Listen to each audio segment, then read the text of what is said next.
Her children were eating scraps from the saloon floor. Eliza Moore watched from across the dusty street, her heart shattering into pieces she would never be able to gather again. 6-year-old Thomas and 4-year-old Lily, her babies, her entire world, crouched behind wooden crates fighting over a half-eaten biscuit some drunk had thrown away. This was what her pride had cost them. This was what widowhood in Dust Hollow had reduced them to. And somewhere in her broken chest, Eliza knew, if something didn't change by nightfall, she would have to make a choice no mother should ever face. If you want to follow Eliza's journey to the very end, please hit that like button and comment the city you're watching from so I can see how far this story travels. Now, let us begin. The autumn wind carried the smell of decay through Dust Hollow, rotting wood, dying dreams, and the faint copper tang of desperation that seemed to seep from every cracked window and abandoned storefront. Eliza Moore stood at the edge of the town's only remaining boardwalk, her threadbare shawl pulled tight against the chill, watching her children disappear behind the Silver Strike Saloon. She knew where they were going, she knew what they were doing, and she hated herself for allowing it to continue. 3 months ago, Eliza had been a respectable woman, a blacksmith's wife, a mother who set a proper table with proper meals and proper manners. She had taught her children to say please and thank you, to wash their hands before eating, to never take what wasn't offered. She had believed, foolishly, desperately, that dignity could feed empty stomachs. She had been wrong. Jonathan Moore had died on a Tuesday. A simple accident, they said. The forge had flared unexpectedly, and the iron he'd been working had shattered, sending a shard straight through his chest. He had bled out on the floor of his own shop before anyone thought to fetch the doctor. By the time Eliza arrived, summoned by the screams of his apprentice, her husband was already cold. The funeral had cost $12. The outstanding debts on the smithy had amounted to nearly $300. The bank had taken the shop within a week, and the landlord had given her 30 days to vacate the small house attached to it. Eliza had sold everything she could: her wedding china, her mother's silver hairbrush, the quilt her grandmother had stitched by candlelight during the war. She had scraped together enough to rent a single room above the general store, enough to buy food for perhaps 6 weeks. But 6 weeks had passed, and then another 2. And now the money was gone, the landlord was threatening eviction, and her children were eating garbage behind a saloon. "Mrs. Moore?" Eliza startled at the voice, spinning to find Reverend Hollis approaching with his perpetually concerned expression and his perpetually clean hands. She had grown to dread that face over the past months, the face of charity, the face of pity, the face of everyone who looked at her and saw only a problem to be solved. "Reverend." She inclined her head slightly, keeping her voice steady through sheer force of will. "Good afternoon. I was hoping to catch you." He clasped his hands before him, that gesture she had come to recognize as the precursor to an offer she would have to refuse. "The church auxiliary has put together some provisions. Nothing extravagant, mind you, but—" "Thank you, but we're managing." The lie tasted like ash on her tongue. "The children and I are perfectly well." "Eliza." Reverend Hollis dropped his formal tone, and something like genuine concern flickered in his pale eyes. "I saw young Thomas this morning, behind the saloon." "Surely—" "My son was playing." The words came out sharper than she intended. "Children play in all manner of places. It means nothing." The Reverend's expression shifted, from concern to something closer to resignation. He had made this offer before. She had refused before. This dance between them had become almost routine, almost comfortable in its predictability. "Pride is a sin, Mrs. Moore." His voice was gentle, but the words still landed like stones. "And it helps no one when children are suffering." "My children are not suffering." "Eliza—" "Good day, Reverend." She turned before he could respond, walking away with her spine straight and her chin high and her heart crumbling to dust inside her chest. Behind her, she heard him sigh, that heavy, disappointed sound that seemed to follow her everywhere in this town. The sound of judgment wearing the mask of compassion, the sound of everything she had lost. Eliza found her children exactly where she knew they would be, crouched in the narrow alley between the saloon and the old assay office, their small hands wrapped around the remnants of someone else's meal. Thomas looked up when she approached, and the expression on his face, the guilt, the shame, The desperate hunger that no 6-year-old should ever know nearly drove Eliza to her knees. "Mama," his voice cracked on the word. "We were just— I know what you were doing." Eliza knelt in the dirt, heedless of her already ruined dress, and gathered both children into her arms. Lily was crying silently, tears tracking clean lines through the dust on her cheeks, and Thomas was trembling with something that might have been fear or might have been relief or might have been both. "I'm sorry," Thomas whispered. "I know you said we shouldn't, but Lily was so hungry and I couldn't just— Hush." Eliza pressed her lips to his forehead, breathing in the smell of him, dirt and sweat, and something achingly sweet beneath it all. "Hush, my brave boy, you did nothing wrong." "But you said—" "I know what I said." She pulled back, cupping his face in her hands, forcing herself to meet his eyes without flinching. "And I was wrong. Do you hear me, Thomas? I was wrong. You took care of your sister. You did what needed to be done. There is no shame in that." The words felt like broken glass in her mouth. Because there was shame, endless, crushing shame that kept her awake at night and followed her through every waking hour. Shame that her children had been reduced to this. Shame that she had let her pride blind her to their suffering.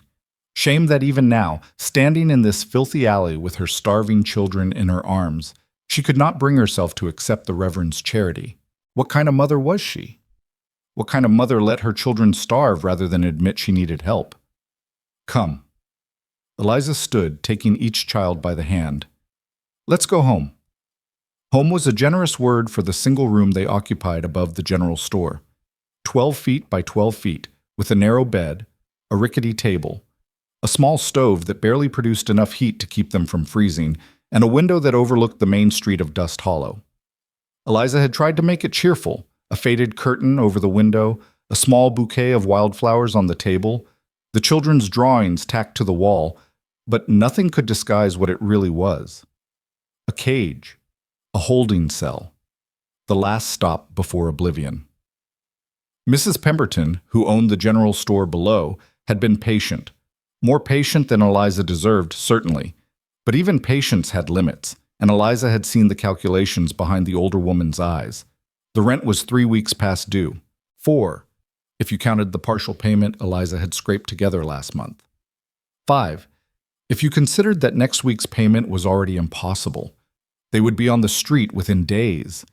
And then, Eliza refused to think about and then. There was no and then.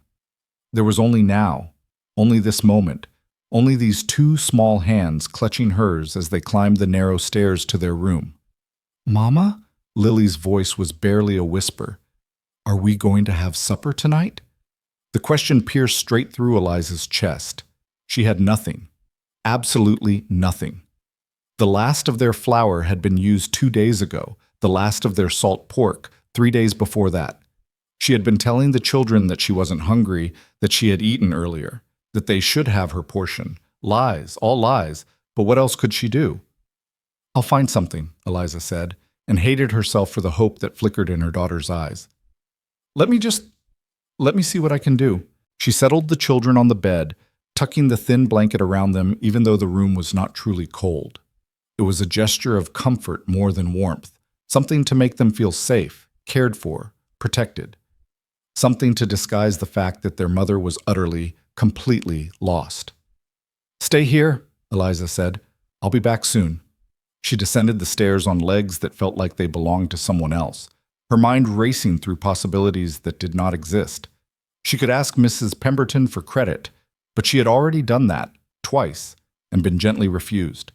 She could try to find work, but there was no work in Dust Hollow, not for a widow with 2 young children who could not afford childcare. She could beg. The thought stopped her cold at the bottom of the stairs. Beg. The word she had been running from for months, the word that represented everything she feared, everything she despised about what her life had become. She could stand on the corner with her hand out like the drifters and drunkards who sometimes passed through town. She could humble herself completely, publicly, irrevocably. She could save her children. The realization settled over her like a physical weight. This was it.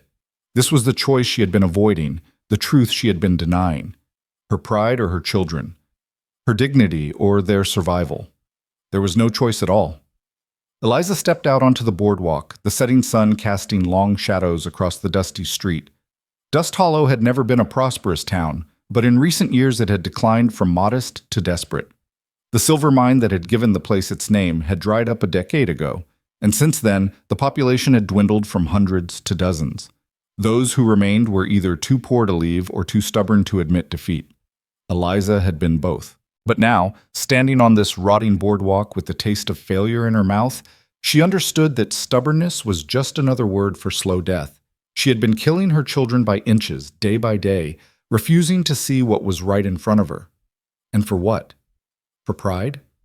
For the illusion that she was still the respectable Mrs. Moore, wife of the blacksmith, mother of two, pillar of the community. That woman was dead.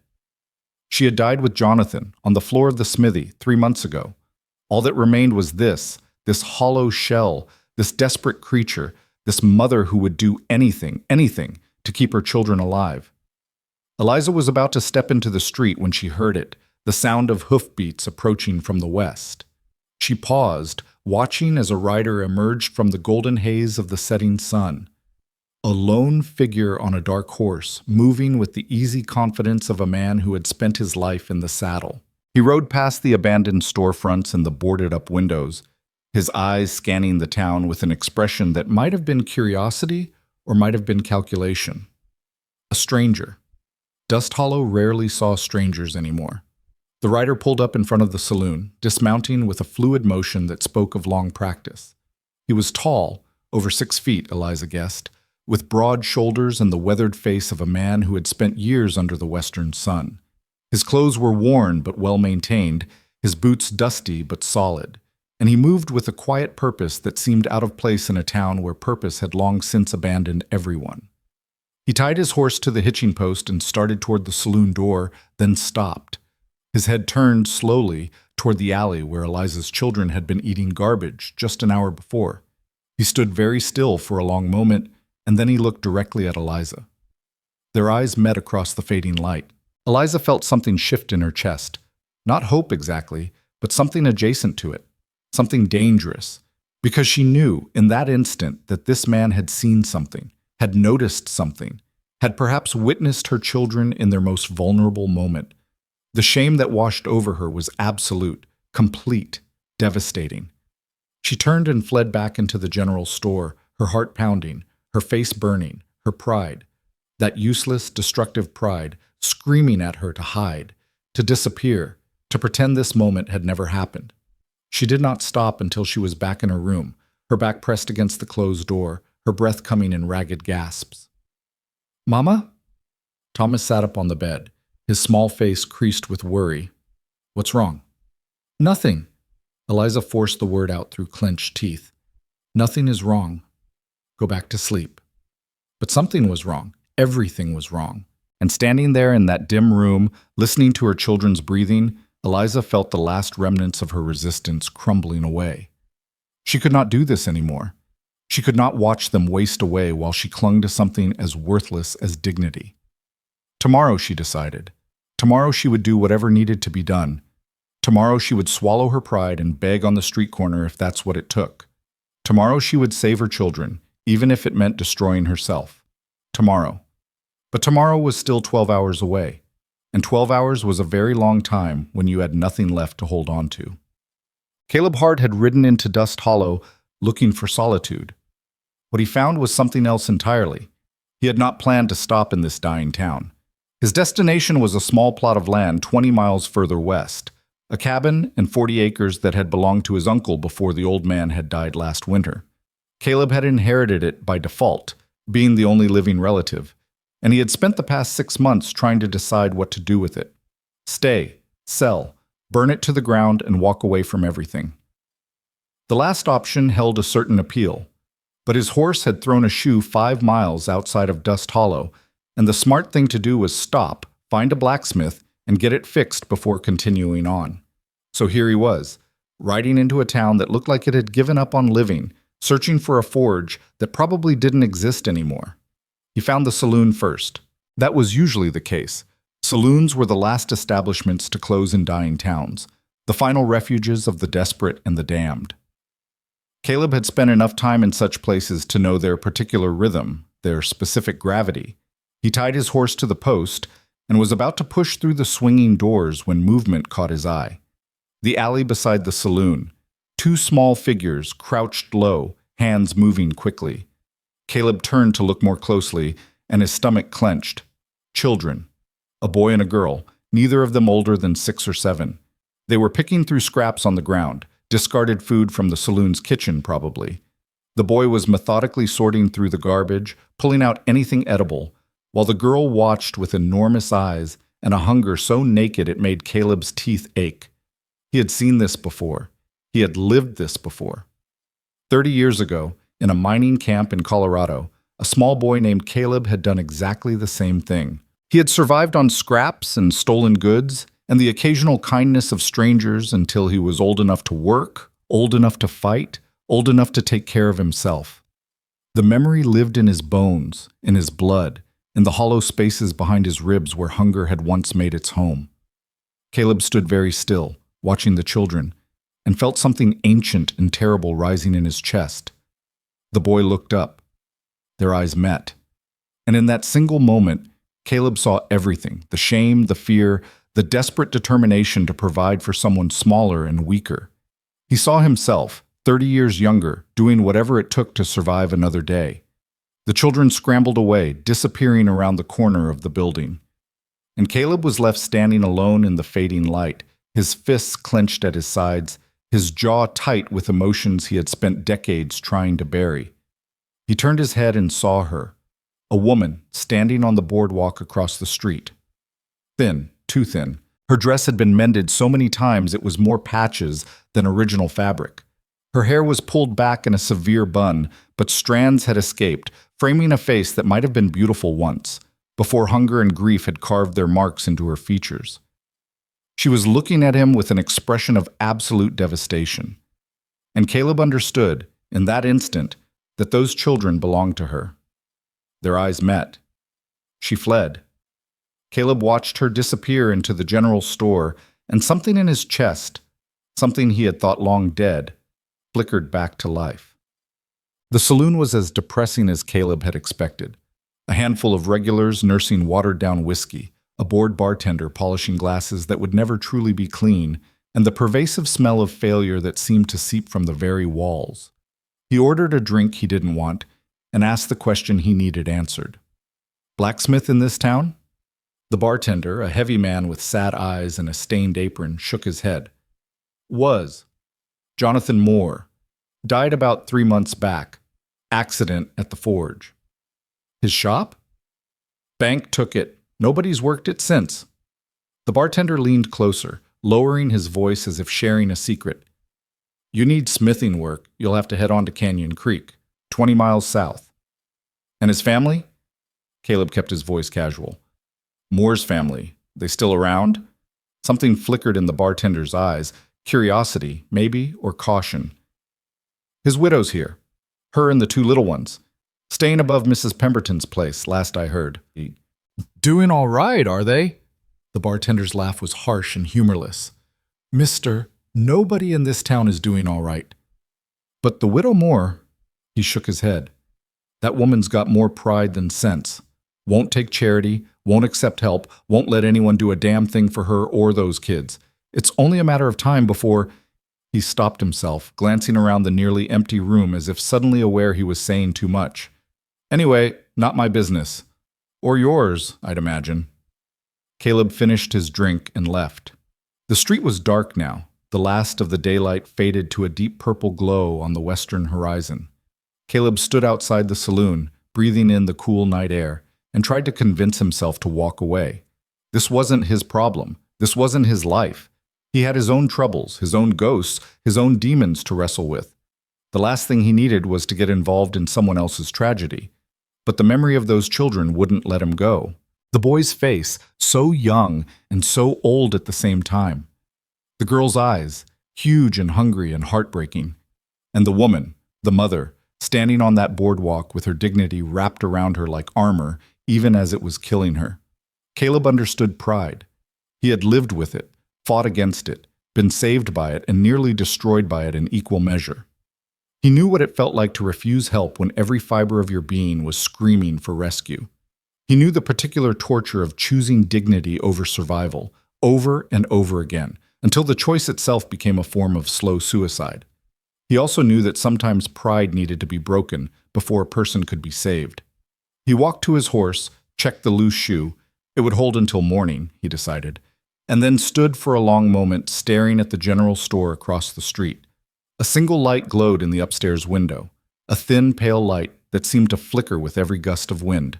Caleb thought about the cabin waiting for him 20 miles west, the solitude he had been seeking, the silence he had been craving. He thought about riding away at first light, putting this dying town and its desperate inhabitants behind him forever. He thought about it, and then he walked into the general store. Mrs. Pemberton was closing up for the night, counting coins into a small metal box, straightening merchandise that no one would buy, going through the motions of a business that was slowly dying around her. She looked up when Caleb entered, and her expression shifted from surprise to wariness in the space of a heartbeat. "Store's closed," she said. "Come back tomorrow." "I'm not here to buy." Caleb removed his hat, a gesture of respect that he had learned long ago opened doors that might otherwise remain firmly shut. "I'm looking for information." "I don't trade in information." "Then call it concern." He set his hat on the counter, meeting her eyes directly.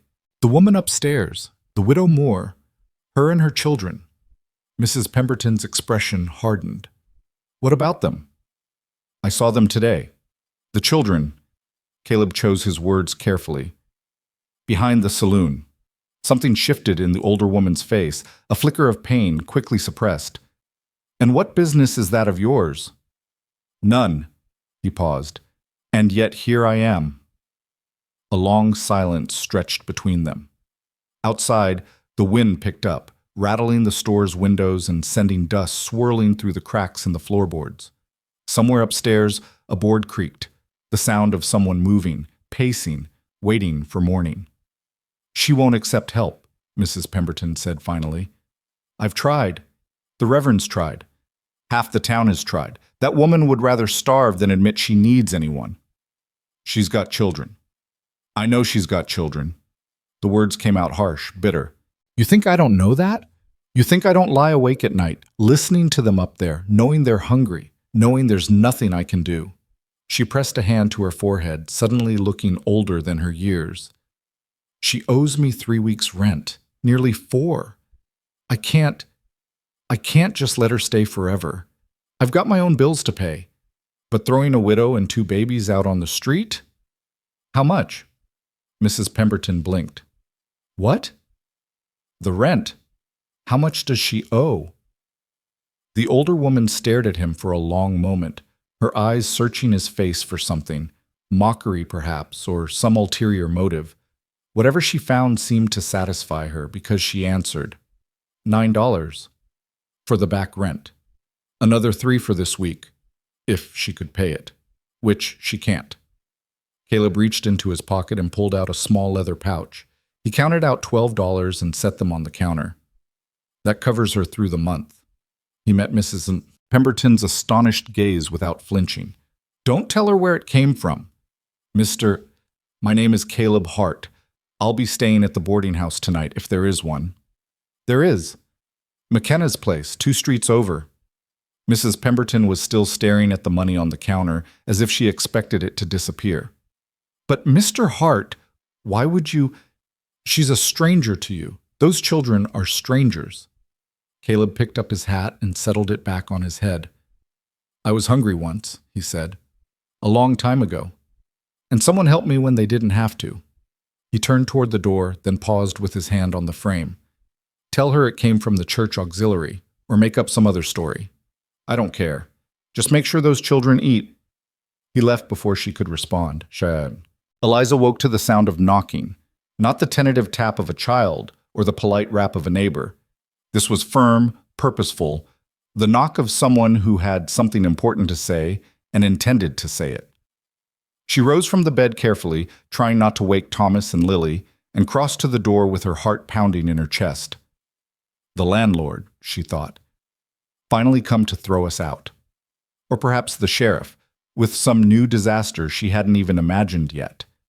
But when she opened the door, it was Mrs. Pemberton standing in the dim hallway, and her expression was strange, a mixture of relief and confusion and something else Eliza couldn't quite identify. Mrs. Moore. The older woman's voice was uncharacteristically gentle. I need to speak with you. If it's about the rent, it's been paid. Eliza felt the words land like a physical blow. She reached out, steadying herself against the doorframe, certain she had misheard. What? Your rent, through the end of the month. Mrs. Pemberton was watching her closely, as if gauging her reaction. And there's more. I've got some provisions downstairs, flour, salt pork, some canned goods. The church auxiliary put together a package. The church auxiliary. Reverend Hollis. Eliza felt a surge of something that might have been anger, or might have been gratitude, or might have been both. She had refused his charity yesterday afternoon. She had walked away from his outstretched hand, from his patient concern, from everything he was offering, and now, I can't accept. You can. Mrs. Pemberton's voice hardened. And you will, because I've stood by and watched you try to kill yourself and those babies with your stubbornness, and I won't do it anymore. She stepped closer, her eyes fierce. You listen to me, Eliza Moore. I knew your husband. He was a good man, a proud man, just like you. And he would be ashamed to see what you've done to yourself in his name. The words hit like a slap. Eliza felt tears spring to her eyes, hot and shameful, and she bit down on her lip to keep them from falling. She would not cry. She would not break down in front of this woman, in this hallway, in this moment. She would not. Jonathan wouldn't want his children starving because their mother couldn't swallow her pride. Mrs. Pemberton's voice softened slightly. He would want them fed. He would want them safe. He would want you to do whatever it took to keep them alive. A small sound from behind her. Eliza turned to find Thomas standing by the bed, his eyes wide, his small face pale in the dim morning light. Mama? His voice was barely a whisper. Is it true? Do we have food? The tears came then. She couldn't stop them.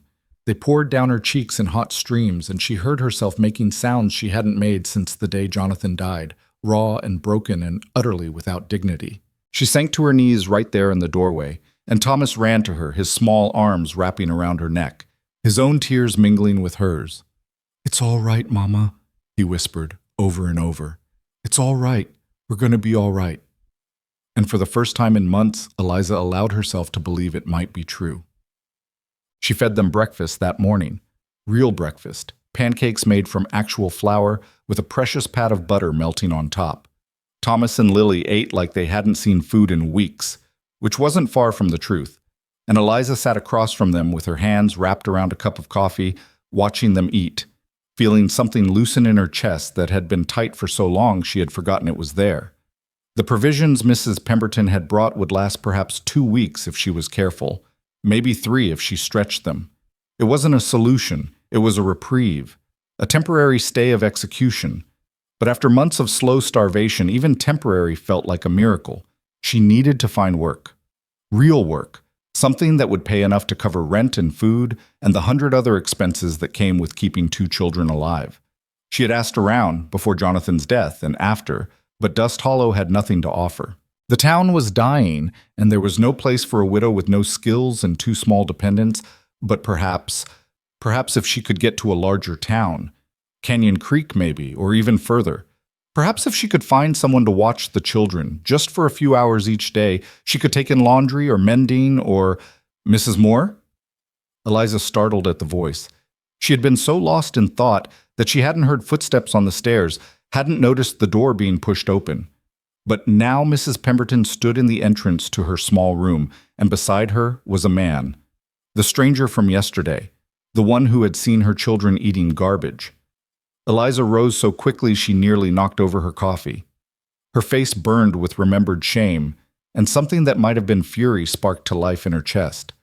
How dare he? How dare he come here, to her room, to witness her humiliation firsthand? Mrs. Moore. The stranger removed his hat, revealing dark hair shot through with silver at the temples. His eyes were gray, she noticed, gray like storm clouds, like weathered stone, like something that had seen too much and survived anyway. "My name is Caleb Hart. I wonder if I might have a word." "Whatever you're selling, I'm not buying." "I'm not selling anything." His voice was quiet, calm, utterly without condescension. "I have a proposition. A job, if you're interested." Eliza felt her spine stiffen. A job. From a stranger. In her room, with her children watching. She knew what kind of propositions women in her position received, and she would die before she accepted one. "I think you should leave." "Hear me out." He didn't move, didn't advance, didn't do anything threatening. He simply stood there, hat in hand, watching her with those gray eyes. "I own some land about 20 miles west. A cabin, some acreage, good soil. My uncle left it to me when he died, but I've been traveling and haven't done anything with it." "What does that have to do with me?" "The place needs work, a lot of work. I need someone to help get it running, cooking, cleaning, keeping the house while I focus on the land and the animals." He paused. "Room and board included, wages on top of that." Eliza stared at him. Behind her, she could hear Thomas and Lily whispering to each other, their small voices full of hope and confusion. She wanted to tell them to be quiet, to not get their hopes up, to understand that strangers didn't just appear offering salvation. "Why?" The word came out harsh. "Why would you make such an offer to a woman you don't know?" Something flickered in those gray eyes. "Because I saw your children yesterday, behind the saloon." The shame came flooding back, hot and terrible. Eliza felt her hands clench into fists at her sides. "And because a long time ago," Caleb continued, his voice dropping low enough that only she could hear, "I was that boy, eating scraps, hoping no one would notice, praying someone would." He met her gaze without flinching. "Someone helped me then. I'd like to return the favor." Silence stretched between them. Outside, the wind rattled the windows. Downstairs, someone was moving around in the store, and in this small room, the smell of pancakes still lingering in the air, Eliza Moore faced a choice she had never expected to make. Say no and continue as she had been, struggling, starving, watching her children fade away by inches. Say yes and put her life and her children's lives in the hands of a stranger. "Mama?" Thomas's voice was tiny, fragile. "Can we go with him? Can we go somewhere with food?" Eliza closed her eyes, and in the darkness behind her lids she saw Jonathan's face, not angry, not disappointed, but sad. Infinitely, heartbreakingly sad. As if he had always known it would come to this. As if he had always known that her pride would be the last thing standing between her children and survival. She opened her eyes. "When do we leave?" Caleb Hart's expression didn't change, but something in his posture shifted, a release of tension she hadn't even realized he was carrying. He settled his hat back on his head and nodded once. "Dawn tomorrow. Pack what you need." He turned toward the door, then paused. "Mrs. Moore, you won't regret this." He was gone before she could respond. Eliza stood in the center of the room, her children's eyes on her, the taste of coffee still on her tongue and the weight of an impossible decision settling over her shoulders. She had just agreed to leave with a stranger, to take her children into the wilderness 20 miles from the nearest town, to live in a cabin she had never seen with a man she did not know. It was madness. It was desperation. It was everything she had sworn she would never do. But as she looked at Thomas and Lily, their faces bright with hope for the first time in months, their small bodies no longer trembling with hunger, she realized that she had already done worse. She had let her pride nearly kill them. She had watched them waste away while she clung to something as worthless as dignity. At least this madness came with a chance. At least this desperation pointed towards something other than death. "All right," she said, more to herself than to her children. "All right, let's pack." And somewhere in the depths of her chest, beneath the fear and the shame and the lingering grief, something small and stubborn flickered to life. Something that might, against all odds, have been hope. The wagon rattled over the rough trail, every bump and jolt sending tremors through Eliza's exhausted body. She sat on the narrow bench beside Caleb Hart, her children tucked behind them among the meager possessions they had managed to gather. 2 worn blankets, a change of clothes for each of them, The small wooden horse Jonathan had carved for Thomas on his 5th birthday, and the rag doll Lily refused to sleep without. Everything else had been sold or surrendered months ago. Dawn had come cold and gray over Dust Hollow, and Eliza had stood in the center of that cramped room above the general store, looking at the bare walls and the stained floor and the narrow bed where she had spent so many sleepless nights, and she had felt nothing. No sadness, no nostalgia, no regret, just an empty relief that she would never have to see this place again. Mrs. Pemberton had come to see them off, pressing a small bundle of bread and cheese into Eliza's hands with tears in her eyes. "You take care of yourself," she had whispered. "And those babies? You take care of them." "I will." It was all Eliza could manage. Words seemed inadequate for everything she was feeling, the fear, the hope, the terrible vulnerability of putting her children's lives in the hands of a stranger. Now, 3 hours into the journey, the fear had settled into something duller and more persistent. A low hum of anxiety that vibrated through her bones with every mile they traveled further from anything she knew. Caleb Hart had said almost nothing since they left town. He handled the horses with quiet competence, his eyes fixed on the trail ahead, his weathered hands steady on the reins. Eliza found herself studying him when she thought he wasn't looking. The hard line of his jaw, the network of fine lines around his eyes, the way he held himself with a stillness that suggested either great patience or great restraint. She did not know this man. She did not know what he wanted, what he expected, what he would demand once they reached his cabin, and she was truly at his mercy. She had made the only choice she could make, but that did not mean she trusted it. "Mama, look!" Lily's voice cut through Eliza's dark thoughts. "A rabbit!" Eliza turned to see her daughter pointing excitedly at a flash of brown fur disappearing into the scrubland. Lily's face was bright with wonder, and for a moment, just a moment, she looked like the child she had been before hunger and fear had aged her beyond her years. "I see it, sweetheart." "Do you think there will be rabbits where we're going?" It was Caleb who answered, his voice quiet but clear. "Plenty of them. Deer, too, and elk in the higher ground. The valley's got good hunting." Lily leaned forward, her small hands gripping the back of the bench. "Will you teach me to hunt?" "Lily," Eliza started, but Caleb cut her off. "If your mother allows it, I'll teach you to track. Hunting takes a steady hand and a patient eye. We'll see if you've got both." Lily beamed, settling back among the blankets with a satisfied expression. Thomas, who had been silent since they left Dust Hollow, watched the exchange with wary eyes. He had not said a word to Caleb, had barely even looked at him. Of her 2 children, Thomas was the one who remembered his father most clearly, and Eliza suspected he was struggling with feelings he could not name. The trail wound through increasingly rugged terrain, leaving behind the flat, dusty plains around Dust Hollow and climbing into foothills dotted with pine and juniper. The air grew cooler, cleaner, carrying the scent of sage and something else, something green and alive that Eliza had almost forgotten existed. "We'll stop here for a rest," Caleb said, pulling the wagon to a halt beside a small creek that tumbled down from the hills above. "Water the horses, stretch your legs." He climbed down and began unhitching the team, moving with an efficiency that spoke of long practice. Eliza helped her children out of the wagon, watching as they immediately ran toward the creek, their faces alight with excitement. When was the last time they had seen clean running water? When was the last time they had been allowed to simply play? "There's food in the pack behind the seat."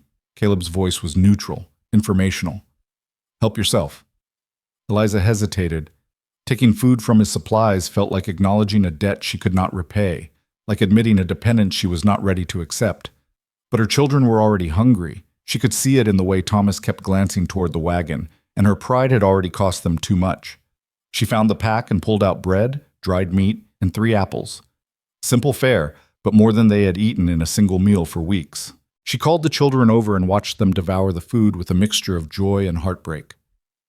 "Mrs. Moore, She looked up to find Caleb standing a few feet away, watching her with an expression she could not read.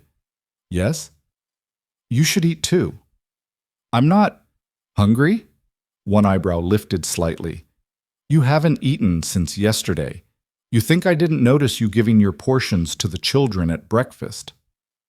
Heat flooded Eliza's face. She was not accustomed to being seen, to being observed, to having her small sacrifices noticed and named. "I'm fine." "You're not fine. You're half-starved and exhausted, and if you collapse from hunger before we reach the cabin, I'll have to explain to your children why their mother couldn't take care of herself." His voice was not unkind, but there was an edge to it. "Eat, please." Eliza looked at the bread in her hands, the bread she had been planning to save for the children's supper. Then she looked at Caleb Hart, at his weathered face and his gray eyes, and the something that lived behind them, and slowly, reluctantly, she tore off a piece and put it in her mouth. It was the best bread she had ever tasted. They traveled for another 4 hours before the landscape began to change again. The foothills gave way to a wide valley, ringed by mountains that rose in the distance like sleeping giants. The trail followed a river that sparkled in the afternoon sun, and wildflowers dotted the meadows on either side, purple and yellow and white, nodding in the gentle breeze. Eliza felt something loosen in her chest. She had not seen such beauty in years, had not known such places still existed. Dust Hollow had been brown and gray and dying for so long that she had forgotten the world could look like this. There, Caleb pointed toward a spot where the valley narrowed, where a thick stand of pines climbed the slope toward the mountains. Just past those trees. They rounded the bend, and Eliza's breath caught in her throat. The cabin stood in a small clearing backed by forest and fronted by open meadow. It was larger than she had expected, 2 stories with a wide porch and a stone chimney and windows that caught the afternoon light. A barn stood nearby, weathered but solid, and beyond it she could see fenced pastures and what looked like the beginning of cultivated fields. "This is yours?" The words came out before she could stop them. "It was my uncle's. Now it's mine." Caleb guided the wagon toward the cabin, his expression unreadable. "It needs work. The roof leaks in 2 places, and the barn door is about to fall off its hinges. The fields haven't been planted in 2 years, and the fences need mending. But the well is good, and there's game in the forest, and the soil is rich." He paused. It could be something, with enough effort. Eliza stared at this cabin, at the mountains rising behind it, at the river glinting in the distance. She thought about the cramped room in Dust Hollow, the rotting boardwalks, the pervasive smell of failure and decay. She thought about her children eating garbage behind a saloon. "It's beautiful," she whispered. Caleb glanced at her, and for a moment something flickered in his gray eyes. "It could be." They unloaded the wagon in silence, Caleb carrying the heavier items while Eliza gathered the children and their small bundle of possessions. The cabin's interior was dusty and cold. Clearly no one had lived here for some time, but it was spacious and solid, with a large main room that served as kitchen and living area, and a narrow staircase leading to the second floor. "2 bedrooms up there," Caleb said, nodding toward the stairs. "You and the children can take the larger one. I'll take the smaller." Eliza hesitated. "I couldn't—" "Mrs. Moore." His voice was patient but firm. "You have 2 children who need space to sleep. I'm one man who needs a bed and a roof. The arrangement makes sense." She wanted to argue. Every instinct she had screamed at her to maintain boundaries, to preserve distance, to not become any more dependent on this stranger than she already was. But the logic was irrefutable, and her children were already racing up the stairs, their excited voices echoing through the empty house. "Thank you." The words felt inadequate, but they were all she had. Caleb nodded once and turned away, heading back outside to tend to the horses. Eliza watched him go, then climbed the stairs to find her children. The larger bedroom was indeed large, bigger than the entire room they had shared in Dust Hollow. It had 2 windows that looked out over the valley, a wide bed covered with a faded quilt, and a smaller cot pushed against one wall. Thomas and Lily were bouncing on the bed, their laughter filling the space like music. "Mama, look how big it is!" Lily spread her arms wide, spinning in circles. "We could have 100 people in here." "Maybe not quite 100. Eliza smiled despite herself, despite the fear and uncertainty still coiled in her stomach. "But it's certainly bigger than what we're used to." "Can we stay here forever?" Thomas had stopped bouncing, his young face suddenly serious. "Can we never go back to that other place?" Eliza sat on the edge of the bed and pulled both children close. We're going to stay here for a while, she said carefully, and we're going to work hard and earn our keep and see what happens. But we don't have to leave? Not today. It was the only promise she could make. Not tomorrow. For now, this is our home. Thomas nodded slowly, accepting this. Then he looked at her with eyes that were far too old for his 6 years. Mama? The man downstairs, Mr. Hart. Is he going to be our new father? The question hit Eliza like a physical blow. She forced herself to breathe, to keep her voice steady. No, sweetheart. Mr. Hart he's helping us. He's given us a place to stay and work to do, but he's not going to be your father. Good. Thomas's voice was flat, hard. I don't want a new father. Eliza pulled him closer, pressing her lips to the top of his head. She understood. She understood completely. Jonathan had been dead for only 3 months, 3 months that had felt like 3 years, 3 decades, 3 lifetimes, but the wound was still fresh, still bleeding. The idea of replacing him was unthinkable, and yet here they were, in another man's house, dependent on another man's generosity, building a life that would inevitably become entangled with another man's existence. Whatever boundaries she tried to maintain, whatever distance she tried to preserve, the simple fact remained. Caleb Hart had saved them. And that debt would be impossible to repay. Let's get settled, she said, releasing the children. We have work to do. The first days at the cabin blurred together in a haze of activity and adjustment. Eliza threw herself into the work with a ferocity that surprised even her. Cleaning rooms that had been neglected for years, scrubbing floors and walls and windows until the cabin gleamed, organizing the kitchen and the pantry with an efficiency born of desperation. She worked from dawn until well past dark, falling into bed each night with muscles aching and hands raw, too exhausted even to dream. It was easier this way. Easier to work than to think. Easier to clean than to feel.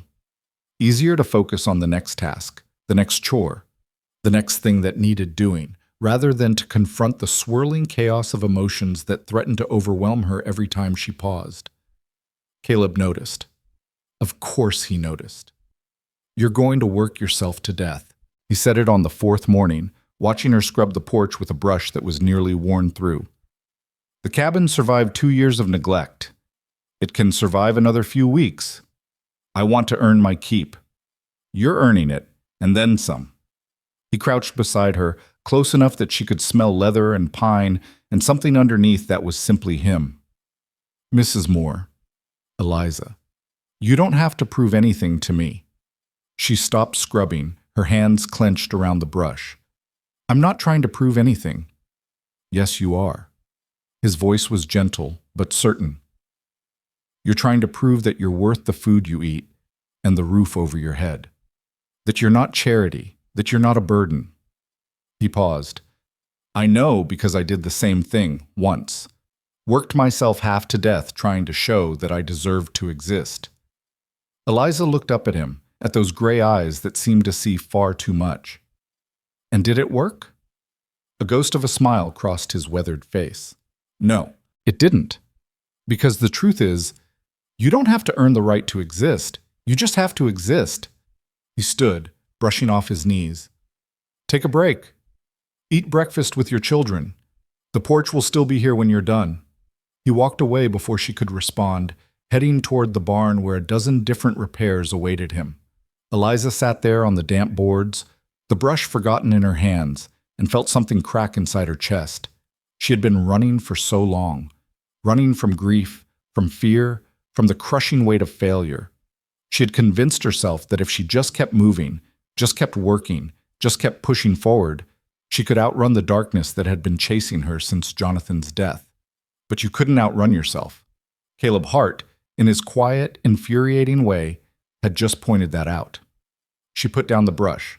She went inside, and for the first time in longer than she could remember, she sat down to breakfast with her children and actually tasted the food she was eating. The pattern of their days began to take shape. Caleb rose before dawn to tend the animals. He had purchased 3 milk cows and a dozen chickens during his time in Canyon Creek, along with seeds for the spring planting and basic supplies for the cabin. He worked the land with the same quiet efficiency he brought to everything, clearing brush, mending fences, preparing the fields for the crops that would come. Eliza managed the house. She cooked, she cleaned, she mended clothes and preserved food, and taught her children the skills they would need to survive in this new life. The work was hard but satisfying in a way that survival in Dust Hollow had never been. Here, she could see the results of her labor. Here, every swept floor and scrubbed pot was a step toward something, not just a delay of the inevitable. Thomas remained wary of Caleb, watching him with suspicious eyes whenever he entered the cabin, refusing to speak to him directly. But Lily had no such reservations. She followed Caleb around like a shadow, peppering him with questions about the animals and the land and the mountains that rose in the distance. "Mr. Hart, why do the cows make that sound?" "They're talking to each other. Cows are social creatures." "What are they saying?" "Probably discussing the weather or complaining about the quality of the grass." Lily giggled, and Eliza watched from the porch as her daughter reached up to take Caleb's hand, tugging him toward the chicken coop. Something twisted in her chest, something that might have been gratitude, or might have been grief, or might have been both. Caleb let himself be led, shortening his stride to match Lily's, answering her endless questions with patience and surprising gentleness. He was good with children, Eliza realized. Better than she would have expected from a man who had spent most of his life alone. "He's not so bad." Thomas's voice startled her. She turned to find her son standing beside her, his young face thoughtful. "Mr. Hart, he's not so bad." "No," Eliza agreed. "He's not. He's still not Papa." "No, sweetheart, he's not." Thomas nodded, as if confirming something to himself. Then he walked down the porch steps and across the yard, heading toward the barn where Caleb had shown him the previous day how to check for eggs. Eliza watched him go, her heart aching with a complex mixture of emotions she could not begin to untangle. 2 weeks into their new life, the first crisis arrived. Eliza was in the kitchen, preparing supper when she heard the hoofbeats. Multiple horses, approaching fast. She wiped her hands on her apron and moved to the window, her heart suddenly pounding. 3 riders were coming down the trail from the east. They were rough-looking men, unshaven and hard-eyed, and they rode with the casual arrogance of those who expected no resistance. Eliza felt fear spike through her veins, cold, familiar fear, the kind she had lived with for months in Dust Hollow. "Children." She kept her voice calm, steady. "Go upstairs, now." Thomas and Lily looked up from the table where they had been drawing pictures. Something in their mother's voice must have communicated the seriousness of the situation, because they obeyed without question, scrambling up the stairs and closing the bedroom door behind them. Eliza stood alone in the kitchen, listening to the horses stop outside, listening to the creak of leather as the men dismounted. She thought about the rifle Caleb kept by the back door. She thought about her children upstairs, trusting her to keep them safe. She thought about everything she had survived, everything she had endured, and she made a decision. She would not be helpless. Not again. Not ever again. She was reaching for the rifle when the front door opened and Caleb walked in. He had seen the riders coming from the south pasture, had cut through the woods to reach the cabin before they did. Now he stood in the doorway, slightly out of breath, his hand resting casually on the revolver at his hip. "Stay inside," he said to Eliza. "Whatever happens." "Caleb, please." She nodded, stepping back from the door. Caleb turned and walked out onto the porch, pulling the door closed behind him. Through the window, Eliza watched as he positioned himself at the top of the steps, feet planted, shoulders square. The 3 riders had stopped about 20 feet from the porch. The one in the center, a big man with a scar running down his cheek, urged his horse forward a few steps. "Nice place you got here," he said, his voice carrying easily through the afternoon air. "Real nice." "Thank you." Caleb's voice was calm, almost pleasant. "Can I help you, gentlemen?" "Maybe you can." The scarred man grinned, showing teeth that were yellow and crooked. "We've been traveling a long way. Figured we might stop here, rest for a spell. Maybe see what provisions you've got." "Afraid I can't help you with that. The nearest town is Canyon Creek, about 20 miles east. They've got a hotel and a general store. You'll find everything you need there." The scarred man's grin widened. "That's not very neighborly of you." "I'm not a neighbor, and I don't recall inviting you onto my land." Something shifted in the air. The two men flanking the scarred one exchanged glances, their hands drifting toward the guns at their belts. Eliza's breath caught in her throat. See, here's the thing. The scarred man leaned forward in his saddle. We've been riding for days, and we're tired, and we're hungry, and we don't much feel like going another 20 miles. So I think what we'll do is come inside, help ourselves to whatever you've got, and maybe— His eyes drifted to the window where Eliza was watching. Keep the lady company for a while. Caleb didn't move, didn't flinch, didn't show any sign that the threat had registered. He simply stood there, his hand still resting on his revolver, his gray eyes fixed on the scarred man's face. You've made a mistake, he said quietly. You've ridden onto my land, threatened my household, and implied violence against a woman under my protection. I'm going to give you one chance to turn around and ride away. If you take it, this ends here. If we don't, what? The scarred man laughed. There's 3 of us and 1 of you, old-timer. What exactly do you think you're going to do? Caleb smiled. It was not a pleasant smile. I was 15 when I killed my first man, he said conversationally. He was a claim jumper who thought he could take what he wanted from a boy with no one to protect him. I put a knife in his throat and watched him bleed out in the dirt. He paused, letting that sink in. I'm 52 now. I've killed 11 men since then. Every one of them made the same mistake you're making right now. They thought I was someone who could be pushed around. The scarred man's grin faltered. I'm not going to count to 3, Caleb continued. I'm not going to give you a warning shot. If your hands move toward those guns, I'm going to draw this revolver and put a bullet in each of your heads before you clear leather. And then I'm going to bury your bodies in the north pasture, where no one will ever find them, and I'm going to ride your horses down to Canyon Creek and sell them to the livery stable. He tilted his head slightly. So, what's it going to be? Silence stretched across the yard. The wind rustled through the pines. Somewhere in the distance, a crow called. The scarred man looked at Caleb, really looked at him. Whatever he saw there made his face go pale. Let's go, he said to his companions, pulling his horse's head around. This ain't worth the trouble. They rode away at a gallop, disappearing down the trail without looking back. Caleb stood on the porch, watching until they were out of sight. Then he let out a slow breath, and some of the tension went out of his shoulders.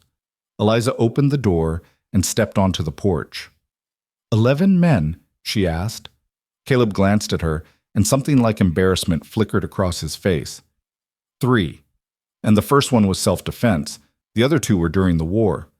He shrugged. But they didn't know that. You bluffed them. I convinced them. There's a difference. He turned to face her fully. Are you all right? I'm fine. The children are upstairs. Good. He looked out over the valley, his jaw tight. Those men won't be back. They're cowards. They only prey on the weak and the undefended. Now that they know this place has teeth, they'll find easier targets.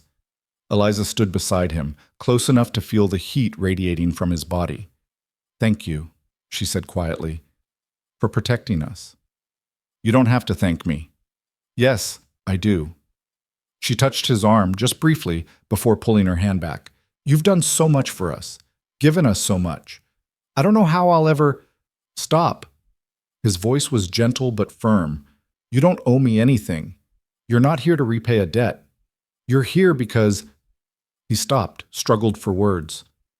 You're here because I asked you to be, because I wanted to help, because— He broke off, shaking his head. Because it was the right thing to do, and that's the end of it. Eliza looked at him, at this strange, complicated, infuriating man who had appeared out of nowhere and changed everything. She thought about Jonathan, about the life she had lost, about the grief that still lived like a stone in her chest. She thought about her children upstairs, about the future that stretched out before them, uncertain and terrifying and full of possibility. I should check on the children, she said finally. And supper's almost ready. Caleb nodded. I'll be in after I check on the animals. She went inside, leaving him alone on the porch. And as she climbed the stairs to find her children, she realized that something had shifted inside her. Some wall that she had been building, some barrier she had been maintaining, had developed a crack. She wasn't sure yet whether to repair it or let it crumble. That night, after the children were asleep, Eliza sat on the porch and watched the stars come out. She had forgotten how bright they could be, away from even the dim lights of Dust Hollow. Here, in the valley, they scattered across the sky like diamonds on black velvet, more numerous than she could ever count. The door opened behind her, and she heard footsteps. Caleb settled into the chair beside her, a cup of coffee in each hand. He offered one to her without speaking. "Thank you." She wrapped her hands around the warmth, breathing in the rich aroma. "I didn't know you made coffee." "I don't, usually, but it seemed like a night for it." They sat in silence for a while, watching the stars wheel overhead. The night was cool, but not cold, and the sounds of the valley, the distant call of an owl, the soft rustle of wind through grass, formed a peaceful symphony around them. "Can I ask you something?" Eliza said finally. "You can ask. I may not answer." "Fair enough." She took a sip of her coffee, gathering her thoughts. "Why did you really help us? In Dust Hollow. You could have ridden past, minded your own business. Most people would have." Caleb was quiet for a long moment. When he spoke, his voice was rough with something she couldn't identify. "I told you, I was that boy once." "That's not the whole answer." "No." He stared into his coffee cup. "No, it's not." Another long pause. "I had a sister, Catherine. She was 3 years younger than me. When our parents died, I was 12, she was 9. We ended up on the streets, surviving however we could, doing whatever we had to do." Eliza waited. "She died when she was 11, fever. I couldn't—" His voice cracked. "I couldn't save her. I tried everything, stole medicine, begged doctors to help, prayed to a God I didn't believe in, but in the end, none of it mattered. She died in my arms, in a cold alley, and I—" He stopped, breathed, started again. "When I saw your children, behind that saloon, I saw Catherine, I saw myself, I saw everything I had lost, everything I had failed to protect." He looked at Eliza, and his gray eyes were bright with something that might have been tears. "I couldn't save her, but I could save them, and so I did." Eliza felt her own eyes burning. "I'm so sorry." "It was a long time ago." "That doesn't make it hurt less." "No." He smiled, a sad, gentle smile. "No, it doesn't." They sat together in the darkness, two broken people bound by grief and loss, and the stubborn refusal to let those things define them. And somewhere in the silence, something passed between them, an understanding, an acknowledgement, a connection that went deeper than words. "Thank you," Eliza said again, "for telling me." Caleb nodded. "Thank you for listening." She finished her coffee and stood, preparing to go inside. But at the door she paused, looking back at him. "Caleb?" "Yes?" "I'm glad we came. Whatever happens next, I'm glad." He looked at her for a long moment. Then he smiled, a real smile, one that reached his eyes and transformed his weathered face into something almost handsome. "So am I." Eliza went inside, climbed the stairs to her room, and lay down beside her sleeping children. Through the window, she could see the stars still burning in the endless sky. And for the first time since Jonathan's death, she closed her eyes without fear. She didn't know what tomorrow would bring. She didn't know how this strange new life would unfold. But she knew, somehow, impossibly, she knew, that they were going to be all right. The weeks that followed settled into a rhythm that Eliza had never expected to find again. She woke each morning to the sound of birdsong instead of the hollow silence of Dust Hollow. Cooked breakfast in a kitchen that smelled of wood smoke and coffee instead of mildew and desperation, watched her children run across meadows instead of picking through garbage behind saloons. The transformation felt almost too good to be real, and some nights she lay awake waiting for it all to disappear, waiting for the dream to shatter and leave her once again with nothing. But morning came, and the cabin was still there, and Caleb was still outside tending the animals, and her children were still sleeping peacefully in the bed beside her. And slowly, painfully, Eliza began to allow herself to believe that this new life might actually be hers. Thomas remained cautious around Caleb, but his wariness had softened into something closer to curiosity. He no longer flinched when the older man entered the room, no longer watched him with suspicious eyes. Instead, He had begun observing Caleb's work with the intensity of a boy who was trying to understand something important, something that might reshape his understanding of the world. "Mr. Hart." Thomas's voice broke the morning silence as Caleb was splitting wood outside the cabin. "Can I help?" Eliza, watching from the kitchen window, felt her breath catch. This was the first time Thomas had voluntarily approached Caleb, the first time he had offered anything beyond the minimum required courtesy. Caleb set down the axe and turned to face the boy. His expression was carefully neutral, as if he understood the significance of this moment and was determined not to ruin it. "You want to help with the wood?" Thomas nodded, his small jaw set with determination. "All right." Caleb retrieved a smaller hatchet from the tool shed. "But we start with the basics. Splitting wood is dangerous work. One wrong move and you lose a finger, or worse." "I'm not afraid." "Good. Fear makes you careless, but respect for the tool that keeps you alive." He handed Thomas the hatchet, guiding the boy's hands into the proper grip. "Like this. See? The weight does most of the work. You just have to guide it." Eliza watched them through the window. Her son, so small and serious, and this man who had appeared from nowhere and given them everything. Something shifted in her chest, something warm and painful and impossible to name. She turned back to the bread she was kneading, blinking away tears she refused to let fall. By mid-morning, Thomas had split a respectable pile of kindling, and his face glowed with pride as he carried it into the cabin. Caleb followed behind him, and when he caught Eliza's eye, something passed between them, an acknowledgement, a shared understanding of what had just happened. "Good work," Caleb said to Thomas. "Tomorrow, if you want, I'll show you how to check the fence lines." Thomas nodded eagerly. "Yes, sir." It was the first time he had called Caleb anything other than Mr. Hart, or simply avoided addressing him at all. Eliza saw Caleb register the change, saw something flicker across his weathered face before he brought it under control. "Sir will do fine," he said quietly. "For now." The days grew longer as spring settled fully into the valley. Caleb had planted the fields with wheat and corn, and the first green shoots were beginning to push through the dark soil.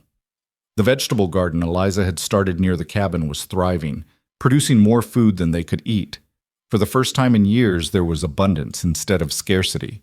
But abundance brought its own challenges. The nearest market was in Canyon Creek, 20 miles east, and selling their surplus meant making the journey regularly. Caleb had gone alone the first few times, returning with supplies and news from town. But as their production grew, it became clear that a single wagon couldn't carry everything. "I'll need to make 2 trips this month," Caleb said one evening, spreading a rough ledger across the kitchen table, "or find someone to help with the hauling." "I could go with you." The words were out before Eliza could stop them. Caleb looked up, his gray eyes unreadable. "It's a long journey, hard on the body. I've survived worse." She met his gaze steadily. "And I can handle a wagon as well as any man. My father taught me before he died." "What about the children?" It was the question she had been asking herself. Thomas was old enough to be left alone for a day or two, but Lily was still so young. Leaving them felt wrong, dangerous, irresponsible. "They could come with us," she said slowly. "Both of us going, both of them with us. We'd be gone 2 days, maybe 3, but we'd all be together," and Caleb considered this. "The roads can be rough, and Canyon Creek isn't Dust Hollow. It's a proper town, crowded, unpredictable."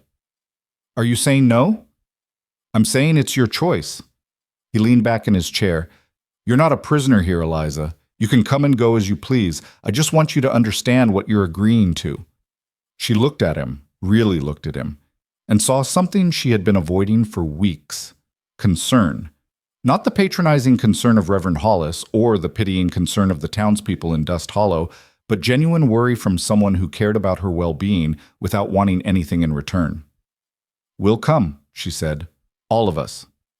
They left at dawn 3 days later, 2 wagons loaded with vegetables, eggs, butter, and the first small harvest of wheat that Caleb had processed at the cabin's hand mill. Thomas sat beside Caleb on the lead wagon, his face bright with excitement. Lily rode with Eliza, chattering endlessly about the adventure they were embarking on. The journey was long but uneventful. They stopped twice to rest the horses and eat the food Eliza had packed, and by late afternoon they crested the final ridge and looked down upon Canyon Creek. It was larger than Eliza had imagined.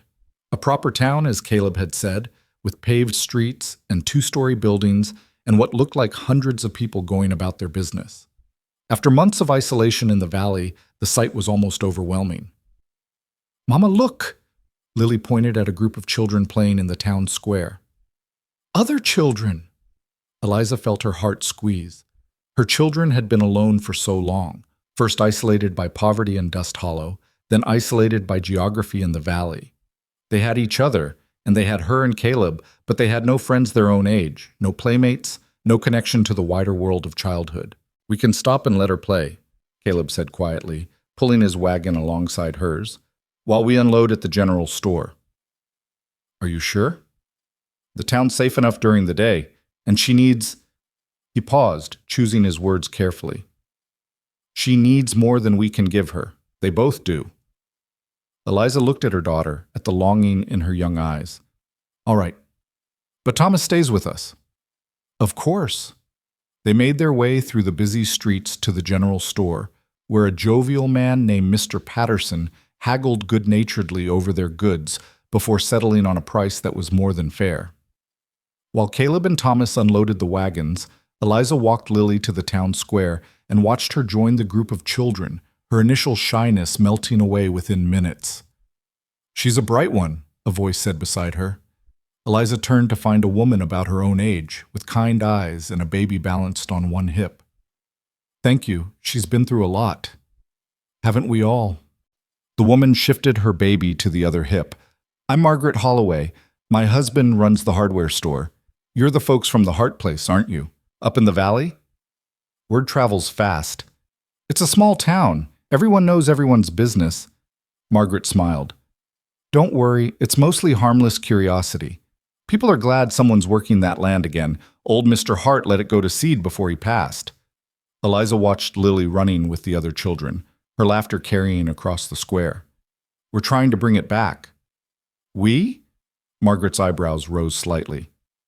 "So the rumors are true. Caleb Hart found himself a family." Heat flooded Eliza's cheeks. We're not, I work for him. As a housekeeper, he's been kind enough to give us a place to stay." "Of course." Margaret's tone suggested she didn't believe a word of it. "Well, whatever the arrangement, I'm glad you're here. This town could use more good people." She bounced her baby gently. "If you ever need anything, advice, supplies, someone to talk to, the hardware store is right there." She pointed to a building across the square. "We're always happy to help." "Thank you." Eliza meant it. "That's very kind." Margaret waved a hand dismissively. "It's what neighbors do, even neighbors who live 20 miles apart." She gathered her baby closer as he began to fuss. "I should get this one home for his nap, but I hope we'll see you again soon." She walked away, leaving Eliza alone with her thoughts. The rumors are true. Caleb Hart found himself a family. The words echoed in her mind, uncomfortable and thrilling in equal measure. Was that what they were? A family? She looked across the square to where Caleb and Thomas were loading supplies into the wagon. Caleb said something, and Thomas laughed. Actually laughed. The first genuine laugh Eliza had heard from him in months. Caleb reached over and ruffled the boy's hair, a gesture so natural, so paternal, that it made Eliza's chest ache. No, they weren't a family. They were survivors, thrown together by circumstance and held together by necessity. Whatever warmth existed between them was simply the natural result of shared hardship and close quarters. It didn't mean anything. It couldn't mean anything, could it? They stayed in Canyon Creek overnight, renting 2 rooms at the hotel, one for Eliza and the children, one for Caleb. The rooms were small but clean, and after months in the cabin, even these modest accommodations felt luxurious. The children fell asleep almost immediately, exhausted from the journey and the excitement of the day. But Eliza found herself restless, pacing the narrow floor, unable to quiet her thoughts. Finally, she gave up on sleep and stepped out onto the small balcony that overlooked the main street. The town was quiet now, most of its residents already in bed, but lanterns still glowed in a few windows, and somewhere in the distance, someone was playing a fiddle. Couldn't sleep?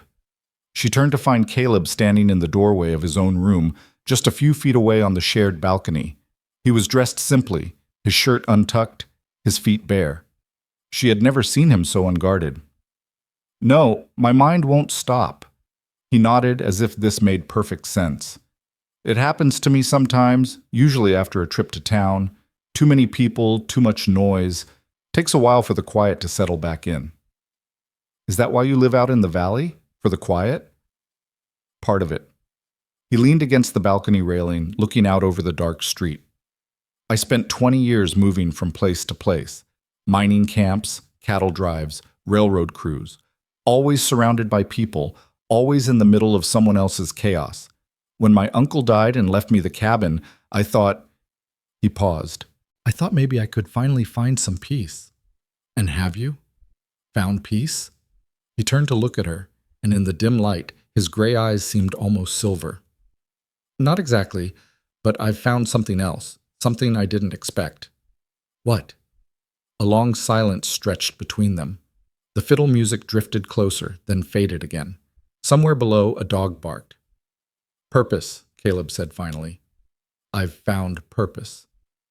Eliza felt the words settle into her chest, heavy and warm. Purpose. It was what she had been missing for so long, not just survival, not just the desperate struggle to keep her children alive, but a reason to keep going beyond simple endurance. A sense that her life was building towards something, not just running from something. "I understand," she said softly. "I think I've found the same thing." They stood together in the darkness, not touching, not speaking, just existing in the same space. And when Eliza finally went back inside to sleep, she carried something with her that felt almost like hope. The return journey was harder than the trip out.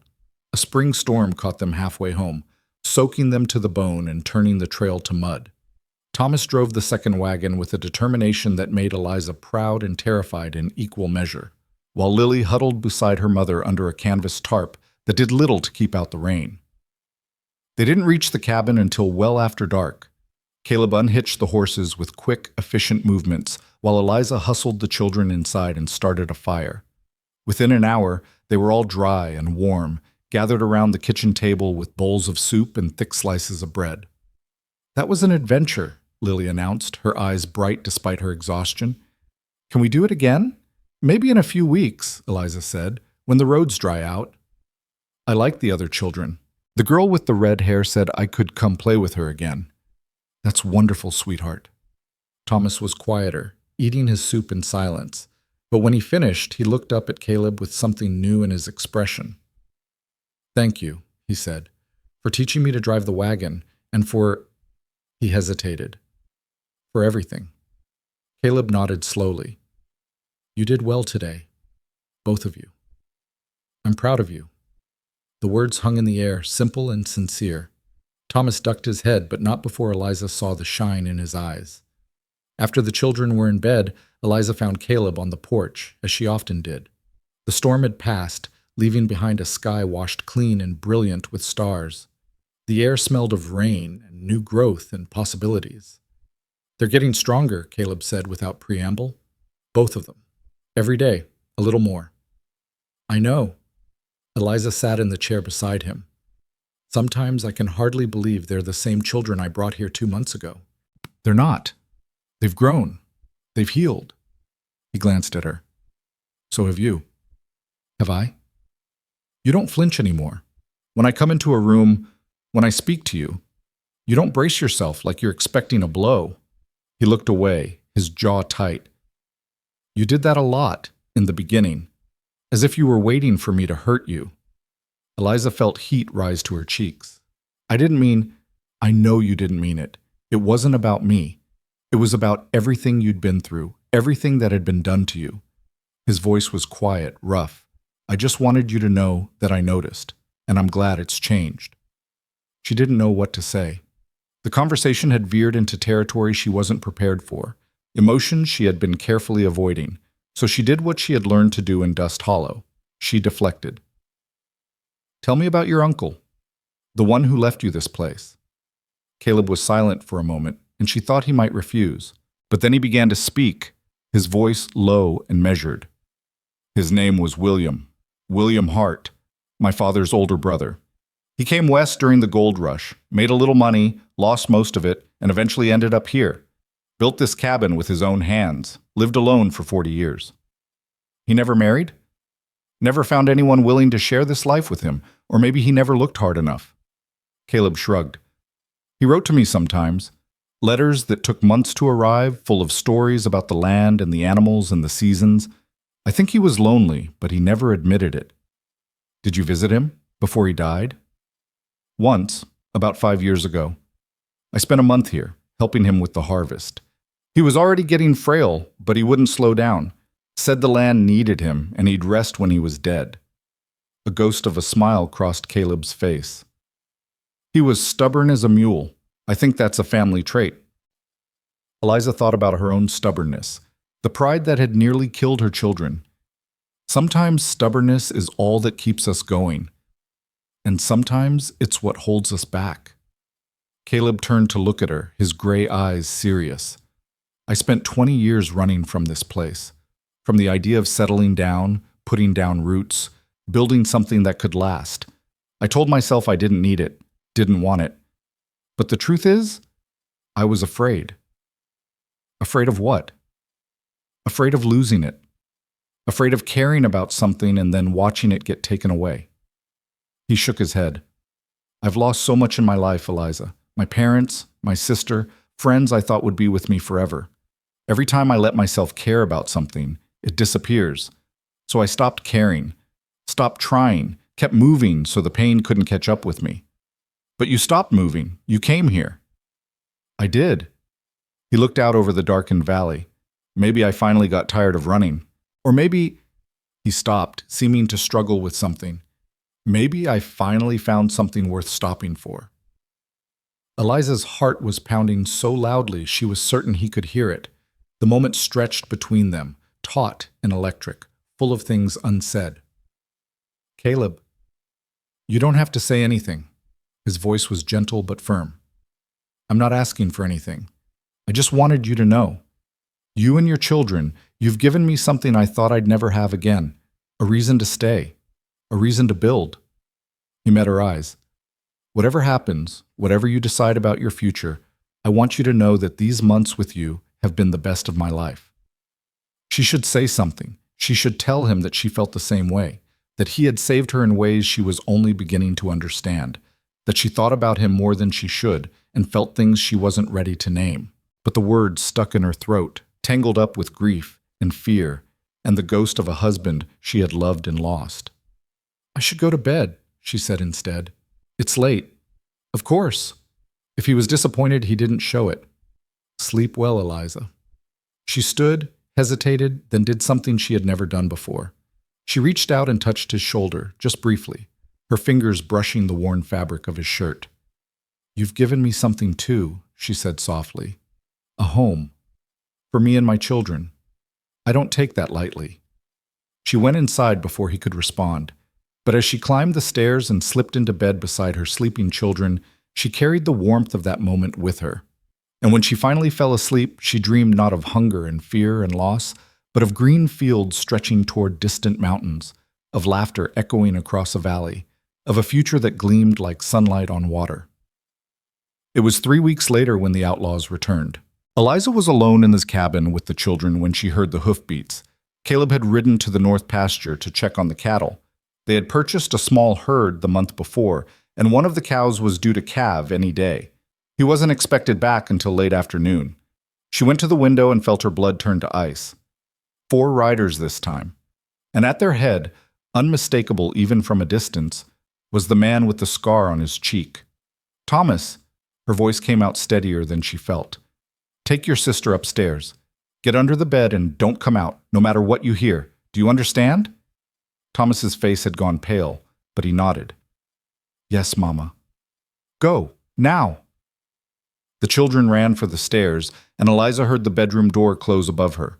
She moved to the back door, where the rifle still hung on its hooks. Her hands were shaking as she lifted it down, checked that it was loaded, positioned herself behind the heavy kitchen table. She had never fired a gun in her life, but she would learn today, if that's what it took. The hoofbeats stopped. She heard men's voices, low and dangerous. Then footsteps on the porch, and the front door swung open. The scarred man stepped inside, and his eyes found her immediately. He grinned, that same yellow, crooked smile she remembered from before. Well, well, the lady of the house. He looked around the cabin with exaggerated appreciation. Nice place, much nicer than a few months ago. Someone's been busy. Eliza raised the rifle. Get out! Now, now. He held up his hands in mock surrender, still grinning. No need for unpleasantness. We're just here for a friendly visit. The last time you visited She caught herself. Caleb Hart told you what would happen if you came back. Ah, yes, Mr. Hart. The scarred man's grin widened. About that. See, we've been watching this place, waiting for the right moment.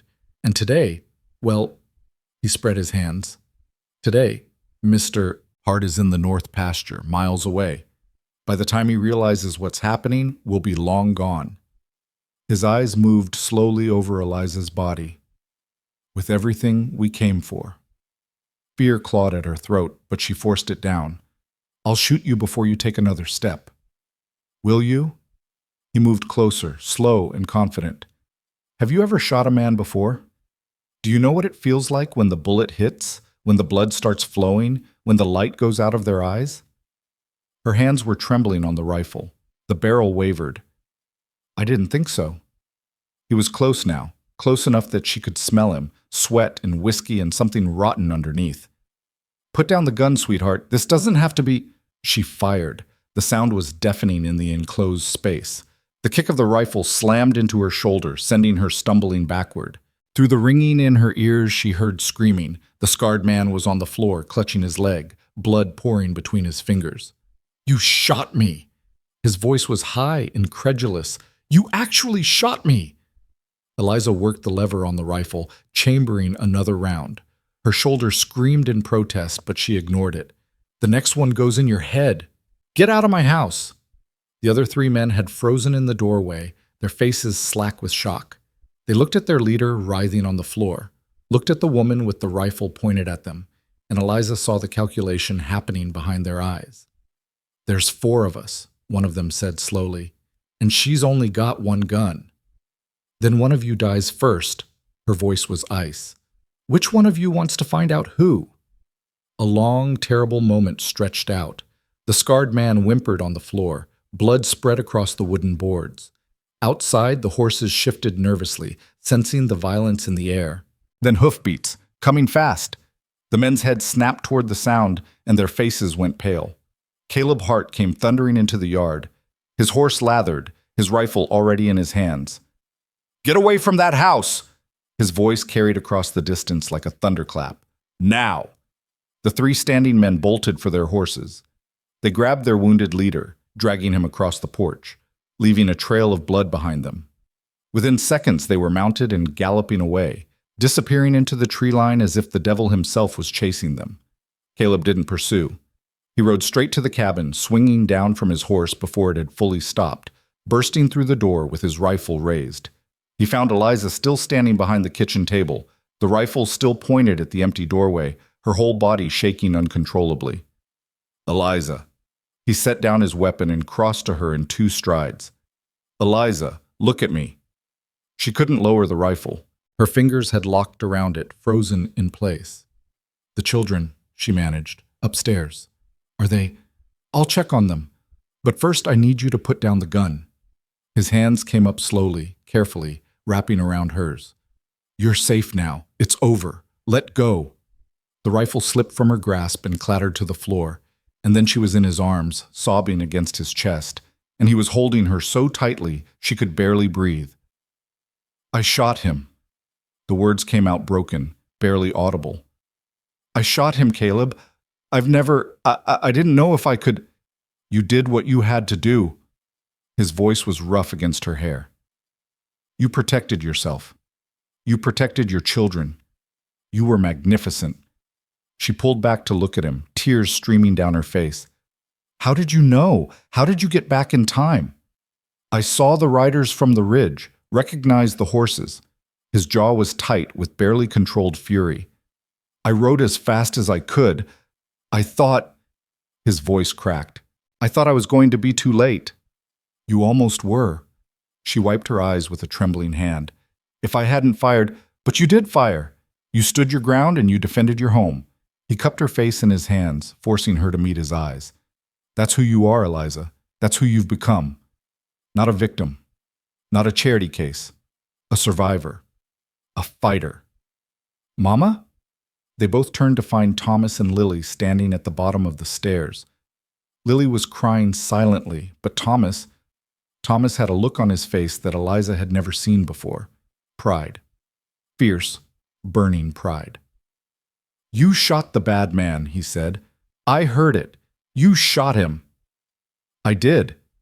Eliza opened her arms, and both children rushed into them. I did what I had to do to keep you safe. You were so brave, Lily whispered. You were braver than anyone. Eliza held her children close, breathing in the scent of them, feeling the solid reality of their small bodies against hers. They were alive. They were safe, because she had found the courage to fight. Over their heads, she met Caleb's eyes, and in that moment, something shifted between them. Some final barrier crumbled, some last wall fell away. Thank you, she mouthed.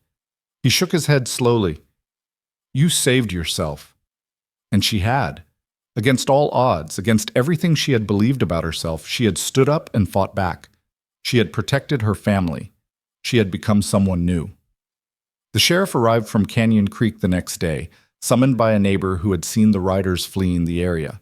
He was a weathered man named Davis, with sharp eyes and a no-nonsense demeanor. He took Eliza's statement, examined the blood on the floor, and promised to put out word about the outlaws. They won't be back, he said as he was leaving. You put a bullet in their leader. Men like that, they don't come back where they've been beaten. They'll find easier pickings elsewhere. And if they do come back? Caleb asked.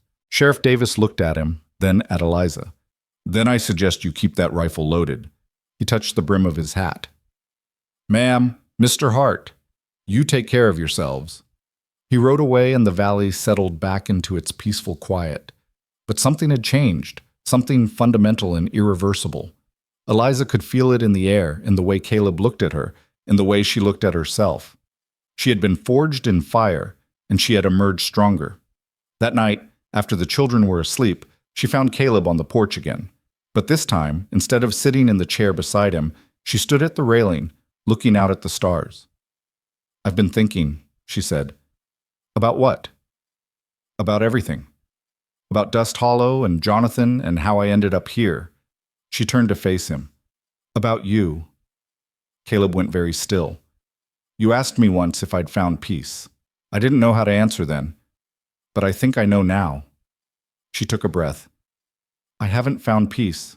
I found something better. I found purpose. I found strength. She paused. I found you.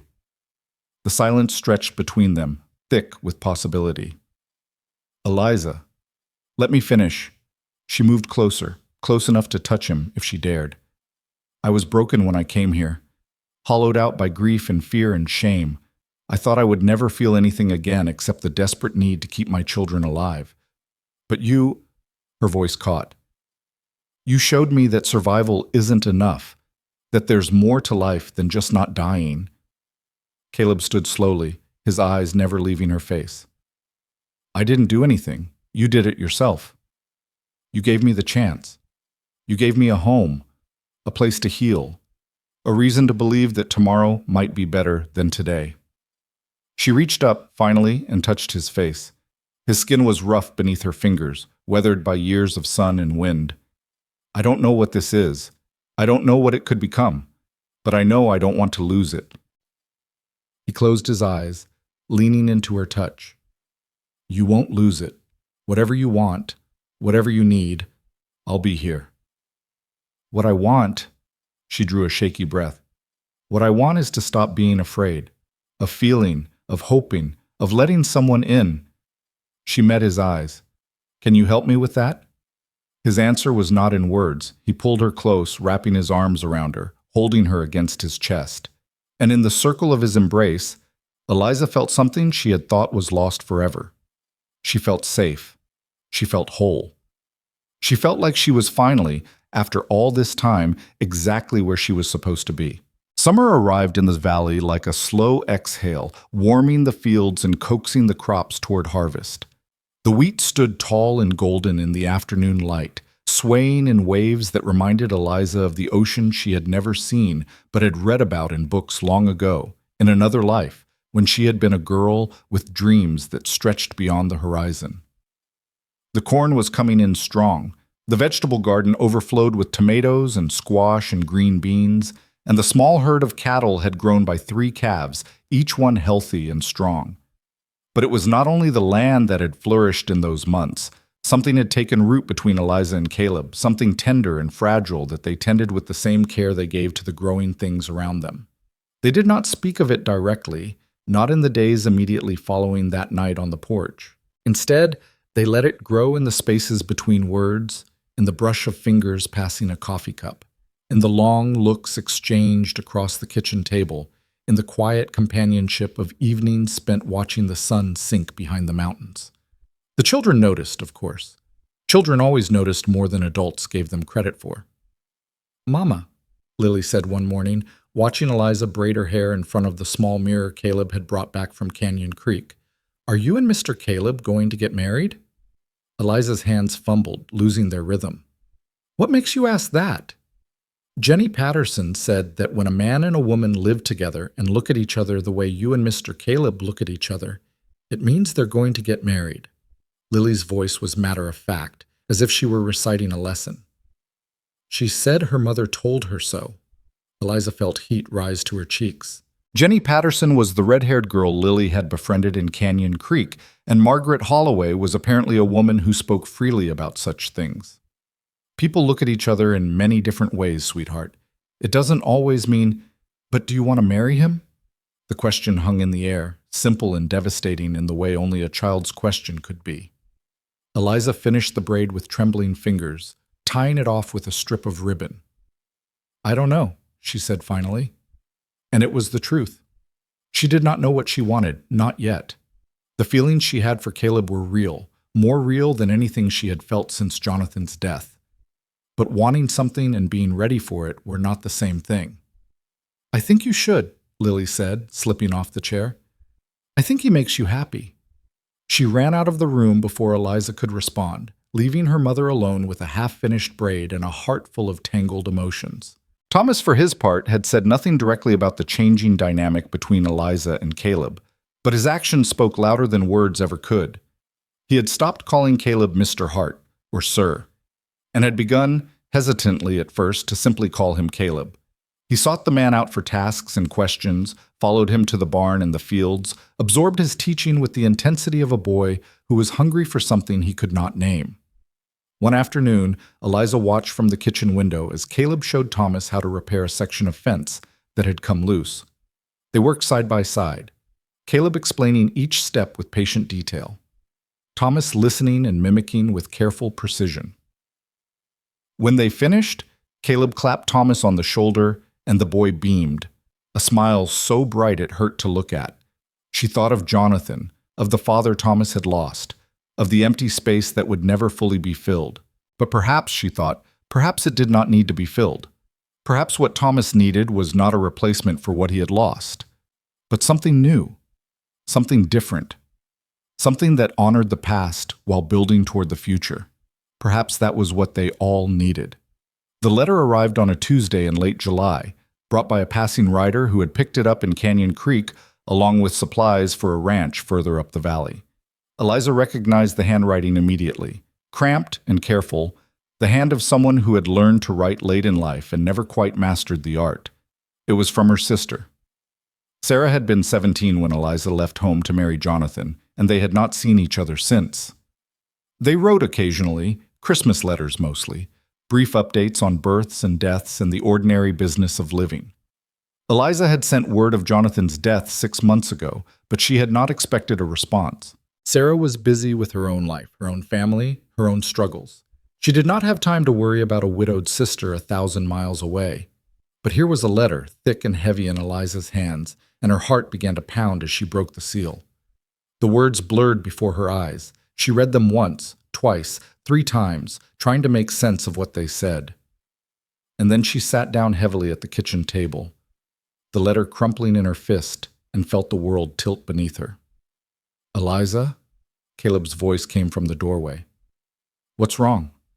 She could not speak, could not find the words to explain what she had just learned. She simply held out the letter and he took it, and she watched his face as he read. His expression went from concern to confusion to something harder, something she could not read. When he finished, he set the letter down on the table between them and looked at her with eyes that seemed suddenly very far away. "Your sister wants you to come home," he said. "My mother is dying." The words came out flat, emotionless. "She's been sick for months. Sarah didn't tell me. She didn't want to worry me, but now—" Eliza's voice broke. "Now she says if I want to see her before the end, I need to come. Soon." "How soon?" "She doesn't know. Weeks, maybe less." Eliza pressed her hands to her face, trying to hold back the tears that threatened to overwhelm her. "I haven't seen her in 8 years, Caleb. 8 years. I thought there would always be more time." He moved to her then, kneeling beside her chair, his hands finding hers and holding tight. "Then you should go." "But the harvest, the cabin, the children." "The harvest can wait. The cabin will stand, and the children should meet their grandmother before—" He stopped, his jaw tightening. "Before it's too late." Eliza looked at him through her tears. "It's 1,000 miles. It could take weeks to get there and back. I can't ask you to—" "You're not asking." His voice was firm. "I'm offering. Whatever you need, Eliza. Whatever it takes. I'll be here when you get back." The words settled over her like a blanket, warm and comforting and terrifying all at once. "When you get back." As if her return was certain, as if this home, this life, this fragile thing they had built together would still be waiting for her on the other side of whatever was coming. "Come with me." The words escaped before she could stop them. "Please. I don't think I can do this alone." Caleb was silent for a long moment. She saw the struggle in his eyes, the pull between his responsibility to the land, the animals, the life he had built, and his need to be there for her when she needed him most. "The cattle," he said slowly. "The crops. Someone needs to—" I know it's too much to ask. Forget I said I wasn't finished." He squeezed her hands. "I can ask the Hendersons to look after the place. They owe me a favor from last spring, when I helped them bring in their hay. They're good people. Honest. They'll take care of things while we're gone. You would do that? Leave everything you've built just to—" "Eliza." He lifted one hand to cup her face, his rough palm warm against her cheek. "You are what I've built. You and Thomas and Lily. Everything else is just things. Land and animals and wood and stone. They don't matter, not without someone to share them with." The tears fell then, streaming down her face, but she was smiling through them. "I don't deserve you." "Yes, you do." His voice was fierce. "You deserve everything good in this world, and I intend to spend the rest of my life making sure you get it." She kissed him then, the first time she had done so, the first time she had allowed herself to cross that final boundary. His lips were warm and surprisingly soft, and he held her like she was something precious, something sacred, something he had been waiting for his entire life. When they finally pulled apart, both of them were trembling. "Well," Caleb said, a hint of wonder in his voice, "I've been wanting to do that for months." Eliza laughed. A real laugh, bright and free. "So have I. We should probably talk about this." "Later." She kissed him again, quickly, a promise of more to come. "Right now, we need to pack." They left for Pennsylvania 3 days later, having secured the Henderson family's agreement to watch over the property. Thomas and Lily were beside themselves with excitement, not just about the journey, which would take them by wagon and train across half the country, but about meeting their grandmother for the first time. "What's she like?" Lily asked as they loaded the wagon for the first leg of the trip. "Is she nice? Does she like children? Will she like me?"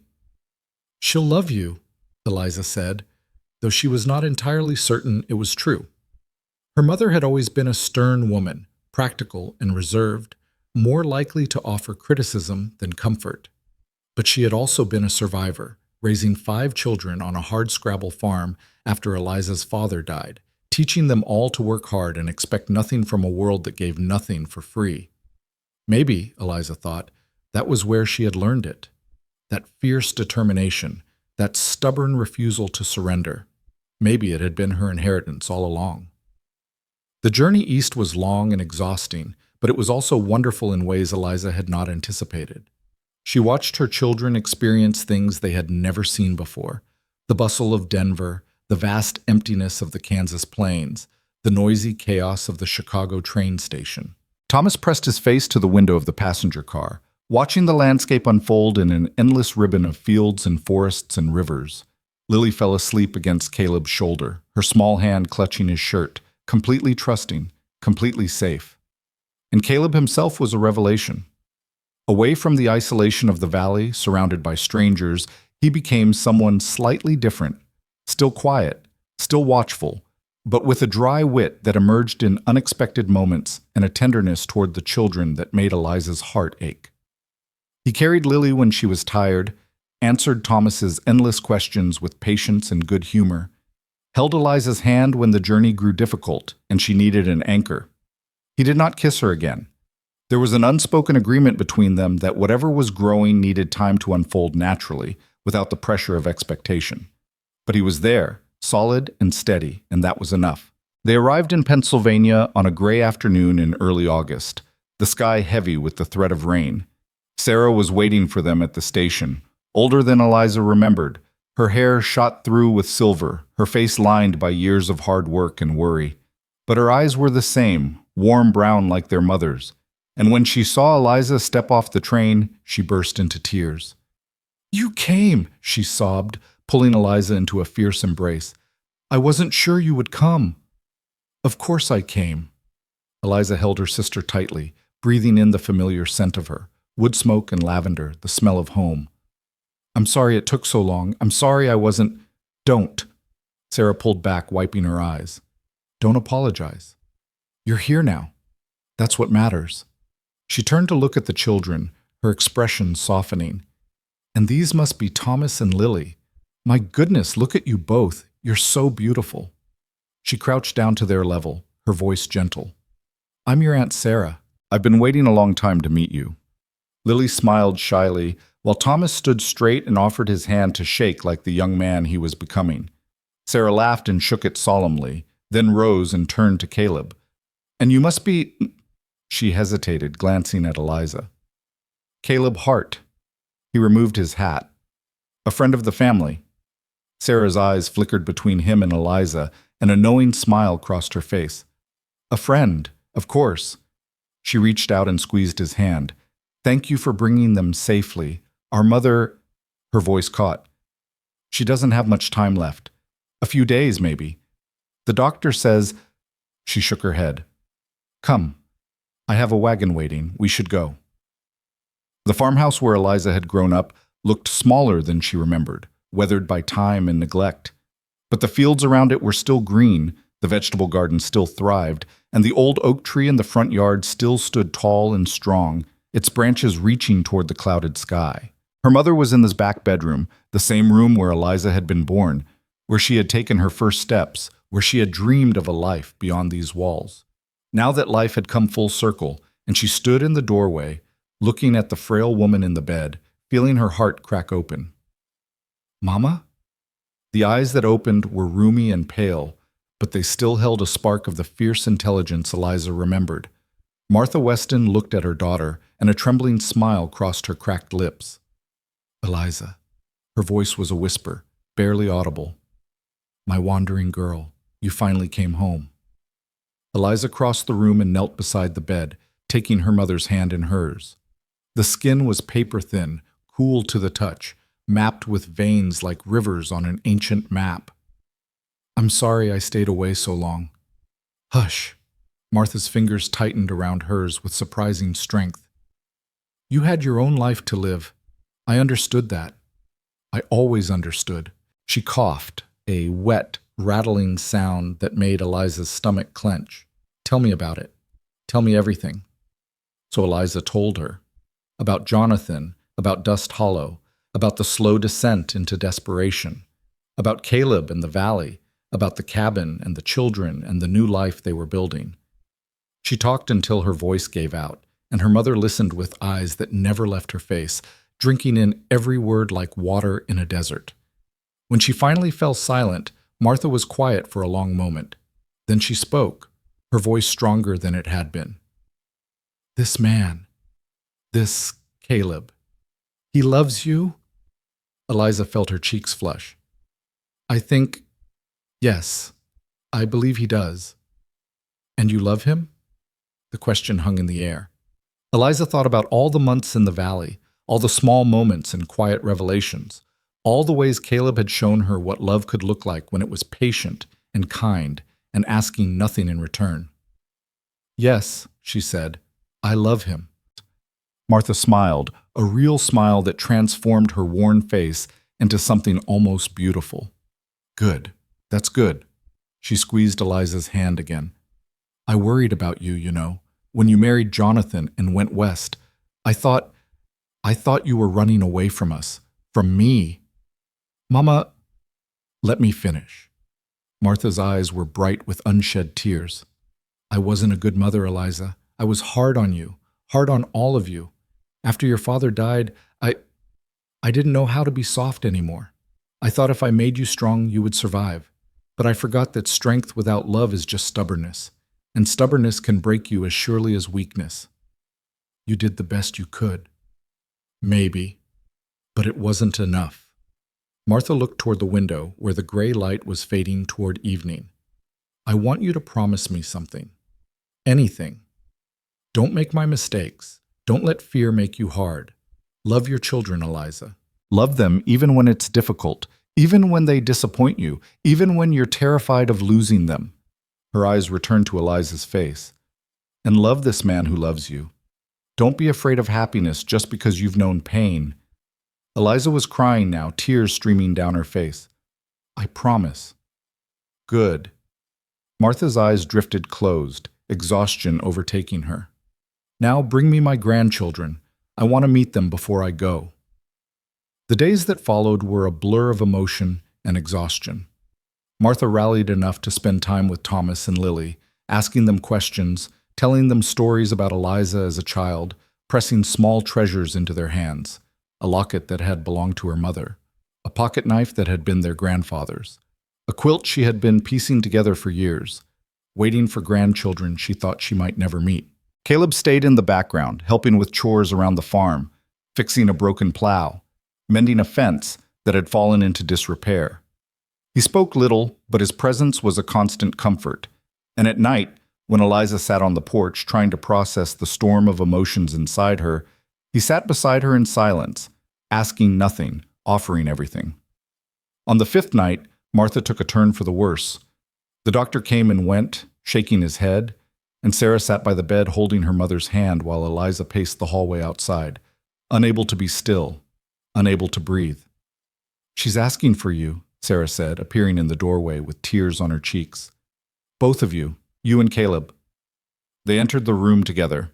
Martha was propped up on pillows, her breathing shallow, her skin the color of old parchment, but her eyes were clear when they found Eliza's face, and she managed a small smile. "Come closer." They approached the bed, and Martha reached out, taking one of each of their hands. "I've been watching you," she said, her voice barely above a whisper. "These past few days, the way you look at each other, the way you are with the children." She looked at Caleb. "You're a good man. I can see it. And my Eliza—" She turned to her daughter. "My Eliza needs a good man." "Mrs. Weston," Caleb started, "don't argue with a dying woman." There was a ghost of humor in her voice. "I haven't got the strength for it." She squeezed their hands. "Promise me. Promise me you'll take care of each other. Promise me you'll give those children the life they deserve." Caleb looked at Eliza. Eliza looked at Caleb. And in that look, something was decided, something that had been building for months, something that felt as inevitable as the sunrise. "I promise," Caleb said. "I promise," Eliza echoed. Martha closed her eyes, a peaceful expression settling over her features. Then I can rest. She died that night, with Eliza holding one hand and Sarah holding the other. The children were asleep in the next room, and Caleb stood vigil by the door, a silent guardian watching over them all. They buried her 3 days later in the small cemetery on the hill overlooking the farm. The sun was shining for the first time since they had arrived, and wildflowers bloomed in the tall grass around the headstones. Thomas and Lily stood solemnly beside their mother, and Caleb stood just behind them, his hand on Thomas's shoulder. Eliza spoke the words she had prepared, simple and honest, and when she finished, Sarah stepped forward and placed a bundle of lavender on the grave, their mother's favorite flower, the scent of home and memory and love. Then it was over, and they walked back to the farmhouse in silence, a family bound by grief and by something stronger than grief, something that would endure long after the tears had dried and the wounds had healed. Something like hope. They stayed in Pennsylvania for another week, helping Sarah sort through their mother's things, settling the estate, saying goodbye to the life Eliza had left behind so many years ago. But when the time came to leave, Eliza found herself surprisingly at peace. "You'll come visit," Sarah said, hugging her at the train station. "Promise me." "I promise." And this time, Eliza meant it. "And you'll come west, see the valley, meet." She glanced at Caleb, who was helping Thomas and Lily board the train. "Meet everyone properly." Sarah smiled through her tears. "I'd like that." She pressed something into Eliza's hand, a small daguerreotype in a silver frame. "I found this among Mama's things. I thought you should have it." Eliza looked down at the image, her parents, young and serious, standing before this very farmhouse on their wedding day. Her father's hand was on her mother's shoulder, and though their expressions were formal, there was something in their eyes that spoke of love and hope and all the years that lay ahead of them. "Thank you," Eliza whispered. "Thank you for this. Go." Sarah gave her a gentle push. "Go home. Build your life. Be happy." Eliza climbed aboard the train, and as it pulled away from the station, she watched her sister grow smaller and smaller, waving from the platform, until she was nothing but a speck in the distance. Then she turned and found Caleb watching her with those gray eyes that saw everything. "All right?" he asked. "Yes." She took his hand, lacing her fingers through his. "I think I finally am." The journey home was different than the journey out, lighter, somehow. As if they had left something heavy behind in Pennsylvania and were returning with only the essential things: love, family, hope, the fierce determination to build a future worthy of the past. Thomas talked endlessly about everything he wanted to do when they got back: the fences he would mend, the animals he would care for, the skills he would master. Lily made plans for the garden, for the kitchen, for the dolls she would make from corn husks like Grandma Martha had shown her. And Eliza and Caleb sat side by side, watching the landscape unfold outside the window, their hands intertwined, their hearts beating in steady rhythm. When they finally reached the valley, the summer was fading into early autumn. The leaves were just beginning to turn, touches of gold and red among the green, and the air carried the first cool hints of the season to come. The Henderson boy had taken good care of the place. The animals were healthy, the crops were ready for harvest, and the cabin stood solid and welcoming against the mountain backdrop. Home.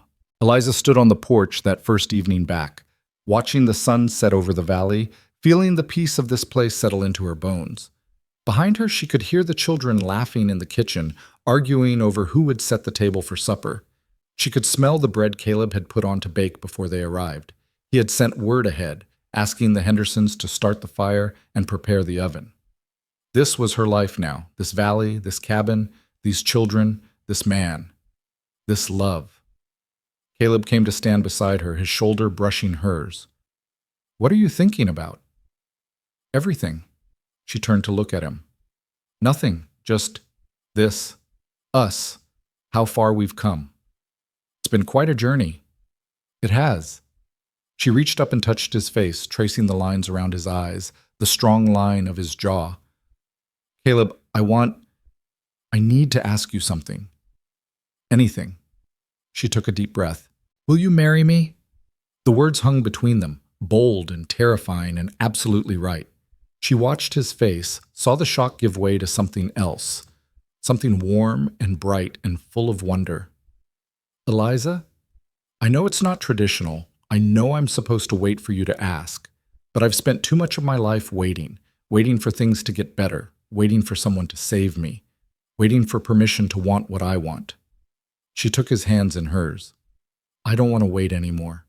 I want to build a life with you, a real life, a marriage, if you'll have me. Caleb was silent for a long moment. Then he laughed, a real laugh, full and rich and joyful. Eliza Moore, he said, I have been trying to figure out how to ask you that question for months, and you beat me to it. Is that a yes? He pulled her into his arms, lifting her off her feet, spinning her around on the porch while she laughed and clutched his shoulders. Yes, he said, setting her down but keeping her close. Yes, yes, 1,000 times yes.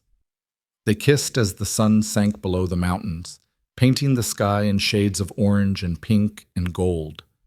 And somewhere inside the cabin, 2 children watched through the window, their faces pressed to the glass, their smiles matching the joy that radiated from the 2 figures on the porch.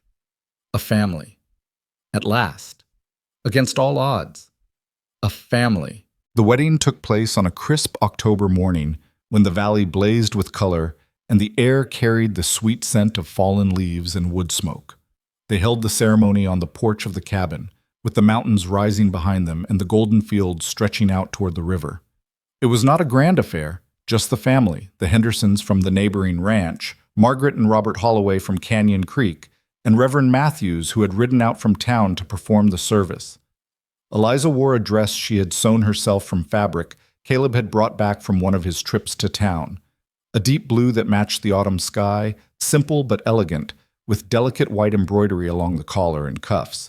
She had worried it was too plain, too modest for a wedding, but when she descended the stairs that morning and saw Caleb's face, all her doubts evaporated. He was standing at the foot of the steps, dressed in his best clothes. A dark suit that had belonged to his uncle, carefully brushed and pressed. His gray eyes went wide when he saw her, and something raw and vulnerable crossed his weathered features. "You're beautiful," he said, his voice rough with emotion. "The most beautiful thing I've ever seen." Eliza felt tears prick at her eyes. "You clean up pretty well yourself." Thomas stood beside Caleb, straight and proud in his role as best man. At 7 years old, he took the responsibility with utmost seriousness, clutching the simple gold band that would soon rest on his mother's finger. Lily served as flower girl, scattering dried rose petals along the porch boards with solemn concentration, her face a mask of determined focus that made the adults struggle not to laugh. The ceremony itself was brief but meaningful. Reverend Matthews spoke of love and commitment, of the bonds that held families together through hardship and joy, of the courage it took to open one's heart after it had been broken. Eliza listened with tears streaming down her face, her hands clasped in Caleb's, feeling the warmth of his grip like an anchor holding her steady in a sea of overwhelming emotion. When it came time for the vows, Caleb spoke first. His voice was steady, but Eliza could feel his hands trembling slightly in hers. "Eliza," he said, "when I rode into Dust Hollow a year ago, I was looking for solitude. I thought I wanted to spend the rest of my life alone, away from everyone and everything that might remind me of what I had lost. But then I saw you, I saw your children, and I realized that what I had been looking for wasn't solitude at all. It was a reason to stop running." He paused, swallowing hard. "You gave me that reason, you and Thomas and Lily. You gave me a home, a family, a purpose. And I promise you, from this day forward, that I will spend every moment I have left earning the gift you've given me. I will protect you, provide for you, stand beside you in good times and bad. I will be the husband you deserve and the father your children need. I will love you, Eliza, for as long as I live and beyond." Eliza was crying openly now, not bothering to wipe away the tears that fell. When she spoke, her voice shook, but her words were clear. "Caleb," she said, "a year ago I had lost everything. My husband, my home, my hope. I was watching my children starve, and I was too proud to accept help, too stubborn to admit that I couldn't do it alone. And then you appeared, like something out of a dream I had stopped believing in. You didn't rescue me. You showed me how to rescue myself. You gave me the tools and the space and the support I needed to become the woman I was always meant to be, stronger, braver, whole. She squeezed his hands. I promise to be your partner in all things, to work beside you, to build with you, to face whatever challenges come our way together. I promise to love your past as much as your future, to honor the man you've been and the man you're becoming. I promise to be your wife, your friend, your family, for as long as we both shall live. Reverend Matthews smiled, his eyes suspiciously bright. Then by the power vested in me, I pronounce you husband and wife. Caleb, you may kiss your bride.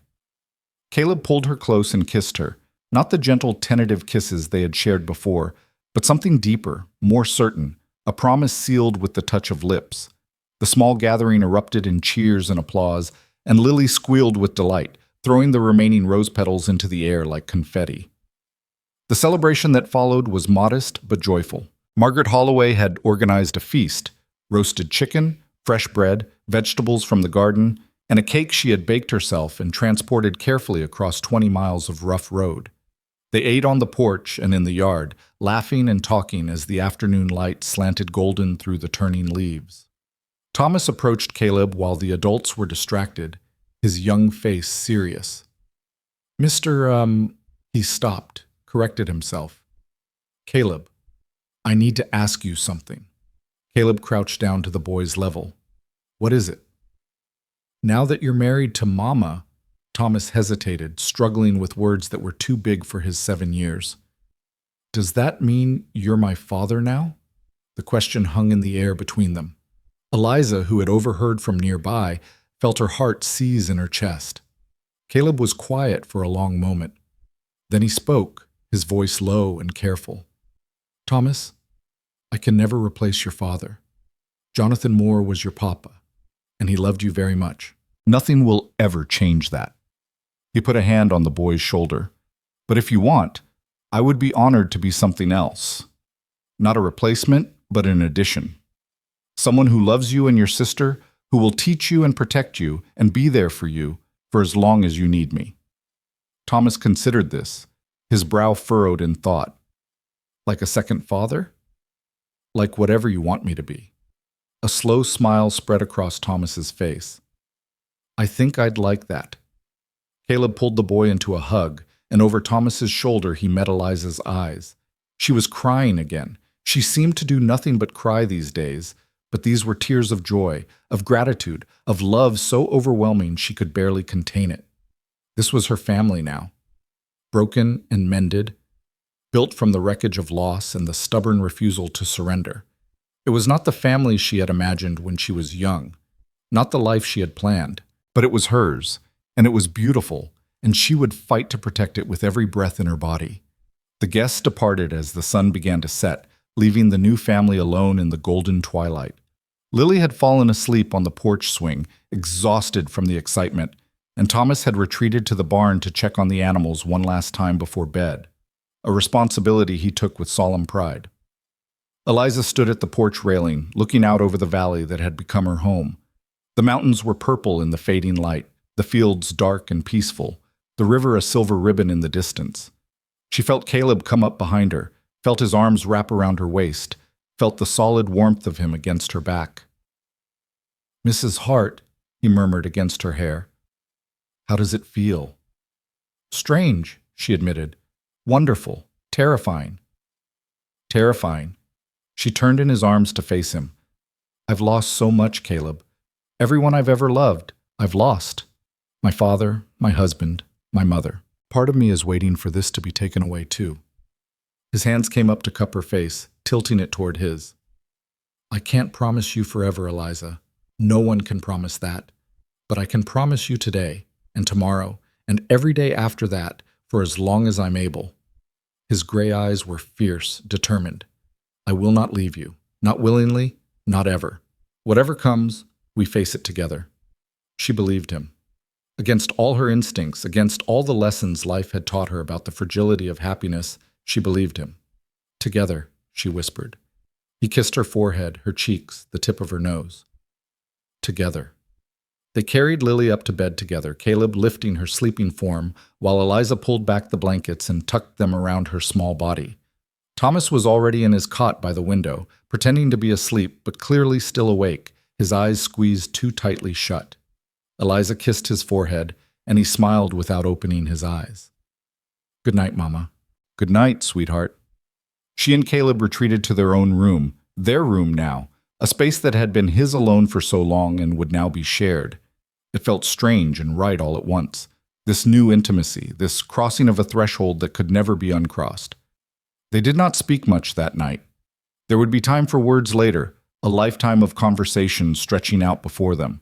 For now there was only the warmth of each other's presence, the comfort of being truly known and truly loved, the peace that came from finally finding a place to belong. When Eliza fell asleep, she did not dream of hunger or fear or loss. She dreamed of fields ripening under summer sun, of children's laughter echoing across a valley, of a home filled with warmth and light and love. She dreamed of the future. The months that followed were not easy. No life worth living ever was. The winter came hard and fast, burying the valley under feet of snow, isolating them from Canyon Creek and the wider world for weeks at a time. Caleb had prepared well. The root cellar was full, the woodpile stacked high, the animals secure in the barn. But there were still moments of fear, still nights when the wind howled outside and the fire seemed barely enough to hold back the cold. But they survived. They more than survived. They thrived. Thomas took on more responsibilities with each passing month, growing taller and stronger and more confident. By spring, he could handle the morning chores entirely on his own, freeing Caleb to focus on the larger work of running the ranch. He had stopped talking about his father, Eliza noticed, not because he had forgotten, but because the grief had transformed into something quieter, more manageable. Jonathan Moore was a cherished memory now, not a gaping wound. Lily bloomed like the wildflowers she loved so much, her shyness melting away to reveal a personality as bright and fierce as her mother's. She learned to read that winter, curled up by the fire with Eliza while the snow fell outside, sounding out words from the Bible and the few other books they had managed to acquire. By spring, she was reading on her own, devouring everything she could get her hands on, asking endless questions about the wider world that lay beyond the mountains. And Eliza became someone she had never imagined she could be. A wife again, but different this time. A partner, not a dependent. She worked alongside Caleb in the fields when needed, managed the household with efficiency and skill, made decisions and solved problems and stood her ground when challenged. The woman who had nearly starved in Dust Hollow seemed like a stranger now, a ghost from another life. She was not that woman anymore. She was someone new, someone forged in fire, tempered by loss, strengthened by love. Spring brought new life to the valley in more ways than one. Eliza realized she was pregnant in early April when the first green shoots were pushing through the thawing ground and the river was swelling with snowmelt from the mountains. She had been feeling strange for weeks, tired, queasy, emotional in ways she couldn't explain, but it wasn't until she missed her monthly courses that the truth began to dawn. She told Caleb on a quiet evening after the children were in bed. They were sitting on the porch, as they so often did, watching the stars emerge in the darkening sky. "I have something to tell you," she said, her heart pounding. He turned to look at her, his expression immediately concerned. "What is it? Is something wrong?" "No, nothing's wrong." She took his hand and placed it on her stomach. "Something is very, very right." It took him a moment to understand. She watched his face as the realization dawned. Confusion giving way to shock, shock giving way to wonder, wonder giving way to joy so pure it transformed his weathered features into something almost boyish. We're... He couldn't seem to form the words. "Yes." She was crying again, those endless tears that seemed to come so easily now. "We're going to have a baby." He pulled her into his arms, holding her so tightly she could barely breathe, and she felt his shoulders shaking with emotion. When he finally pulled back, his eyes were bright with tears of his own. "I never thought..." His voice broke. "I never thought I would have this. A wife, a family, a child of my own. I had given up on all of it." "I know." She touched his face, wiping away the tears that had escaped.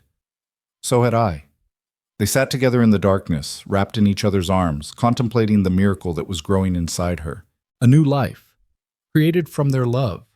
proof that the future could be brighter than the past. "We should tell the children," Eliza said eventually. "In the morning. Let them sleep."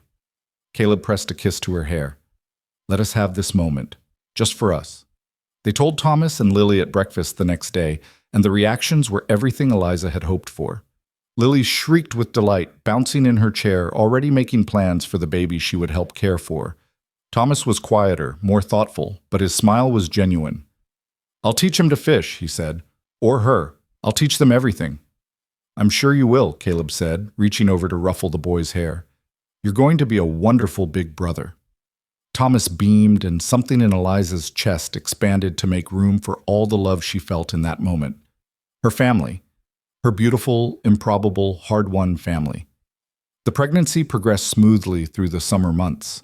Eliza felt stronger than she had during her previous pregnancies, perhaps because she was finally eating properly, finally sleeping well, finally free from the crushing weight of fear and desperation that had marked so much of her adult life. She continued to work, though Caleb and the children took on more of the physical tasks, and by late autumn, she was round and radiant, glowing with health and happiness. The baby came on a cold November night, just as the first snow of the season began to fall. Margaret Holloway had ridden out from Canyon Creek to serve as midwife, having done so for dozens of women over the years, and her calm competence was a comfort as the labor progressed. It was a long night, and a hard one. There were moments when Eliza thought she couldn't continue, when the pain seemed too great and the exhaustion too overwhelming. But Caleb was there, holding her hand, whispering encouragement, reminding her of all the hardships she had already survived. "You are the strongest person I know," he said, his gray eyes fierce with love. "You can do this. We can do this. Together." And she did. The baby was born just as dawn was breaking, painting the snow-covered valley in shades of pink and gold. A girl, healthy and loud, with a shock of dark hair and her father's gray eyes. Eliza held her against her chest, feeling the tiny heartbeat, the warmth of new life, the weight of a future she had never dared to imagine. "She's perfect," Caleb whispered, his voice thick with emotion. "Absolutely perfect." "What should we name her?" Eliza asked. He was quiet for a moment, thinking. "Catherine," he said finally. "After my sister, if you're willing."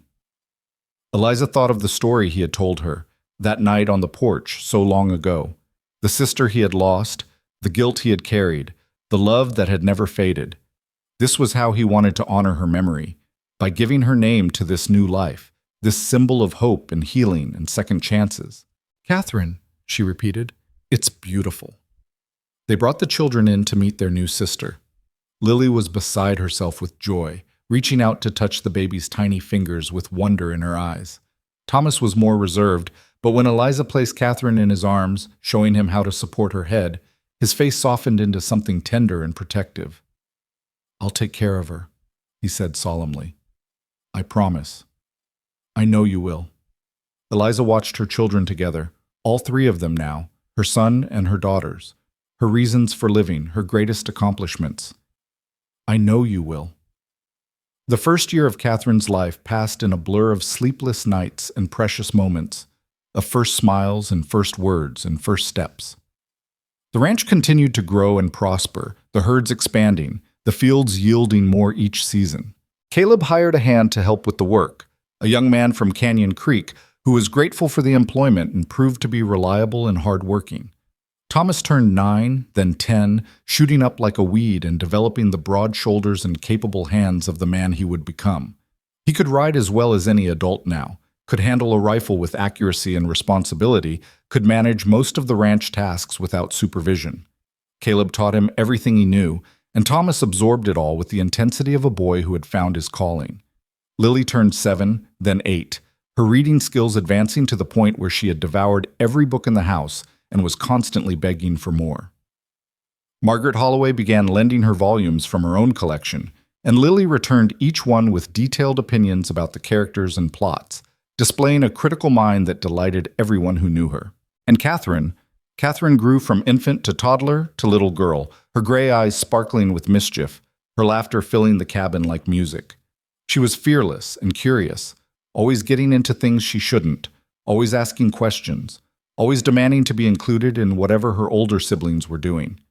She reminded Eliza of herself at that age, before the losses had begun, before she had learned to be afraid. Perhaps that was the greatest gift of all, watching her children grow up without fear, without hunger, without the constant grinding anxiety that had defined so much of Eliza's own childhood and adulthood. They had hardships, certainly. Life on a ranch was never easy. But they had security, stability, love. They had a home. They had everything Eliza had once thought was forever out of reach. 5 years after the wedding, on another crisp October morning, Eliza stood on the porch of the cabin and looked out over the valley that had become her entire world. The leaves were turning again, the mountains blazing with color. The fields had been harvested, the winter stores laid in, the animals secured against the coming cold. In the yard below, Caleb was teaching 12-year-old Thomas how to shoe a horse, their heads bent together in concentration. 10-year-old Lily sat on the fence nearby, reading a book she had borrowed from the school teacher in Canyon Creek. They had a proper school now, built just last year. And 5-year-old Catherine was chasing chickens around the barn, shrieking with laughter every time one escaped her grasping fingers. This was her life. This was her family. This was everything she had fought for, suffered for, nearly died for. And it was worth it. Every moment of pain, every hour of fear, every day of hunger, it was all worth it because it had led her here, to this place, to these people, to this love.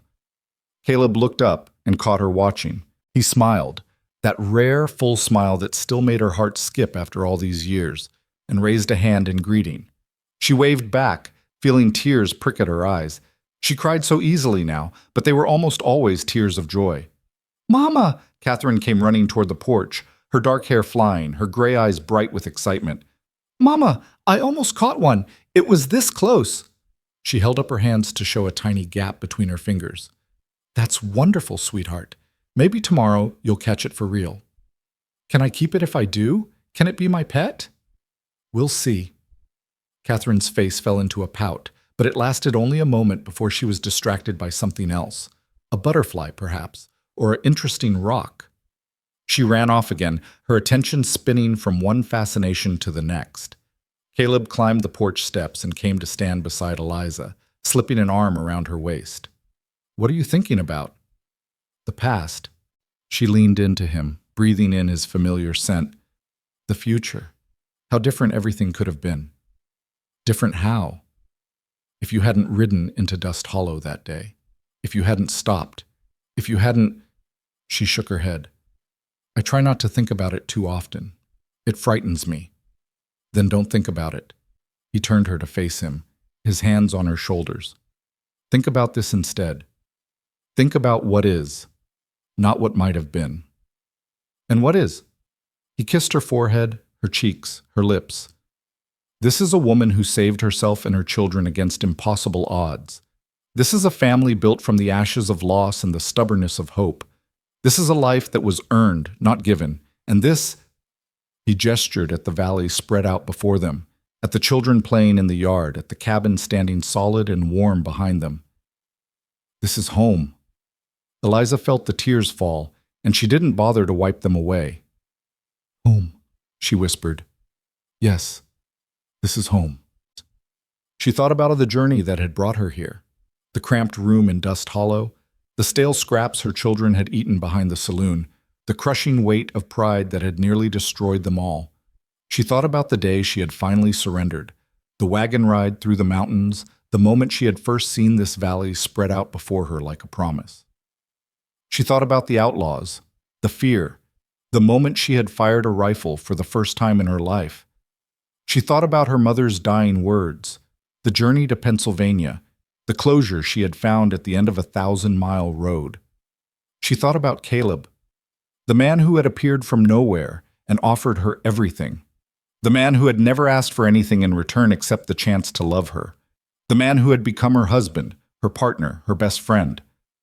She thought about her children, Thomas, who had grown from a frightened boy into a capable young man, Lily, who had blossomed into a bright, curious girl with a hunger for knowledge, Catherine, who had never known fear or hunger, who had been born into love and would grow up surrounded by it. This was her legacy. Not the suffering, not the loss, not the years of struggle and despair. This family, this home, this life she had built from nothing. I love you, and she said to Caleb, the words inadequate but true. I love you too. He held her close, and they stood together on the porch, watching their children, watching the valley, watching the autumn light paint everything gold. They had come so far. They had survived so much. And now, finally, they could rest. Not because the struggles were over. Life on the frontier would always bring new challenges, new hardships, new tests of strength and will. But because they had each other, because they had proven again and again that together they could face anything. The sun was setting behind the mountains, casting long shadows across the valley. Catherine came running back to the porch, breathless and laughing, demanding to be picked up. Caleb lifted her onto his shoulders, and she shrieked with delight at the new vantage point. Lily closed her book and wandered over, asking what was for supper. Thomas finished his work with the horse and joined them, wiping his hands on his trousers, standing a little taller than he had a year ago. They all stood together on the porch, mother and father, son and daughters, watching the day end and the stars begin to emerge. A family, complete and whole. A home, earned and cherished. And Eliza, surrounded by everyone she loved, felt something she had thought was lost forever. She felt at peace. The valley stretched out before them, dark and quiet under the emerging stars. Somewhere in the distance, a coyote called. The wind rustled through the dying leaves. The smell of wood smoke drifted from the chimney, mingling with the crisp autumn air. This was her life. This was her home. This was her happy ending. And as night settled over the valley, Eliza Moore Hart, survivor, fighter, mother, wife, smiled. She had made it. They all had, together.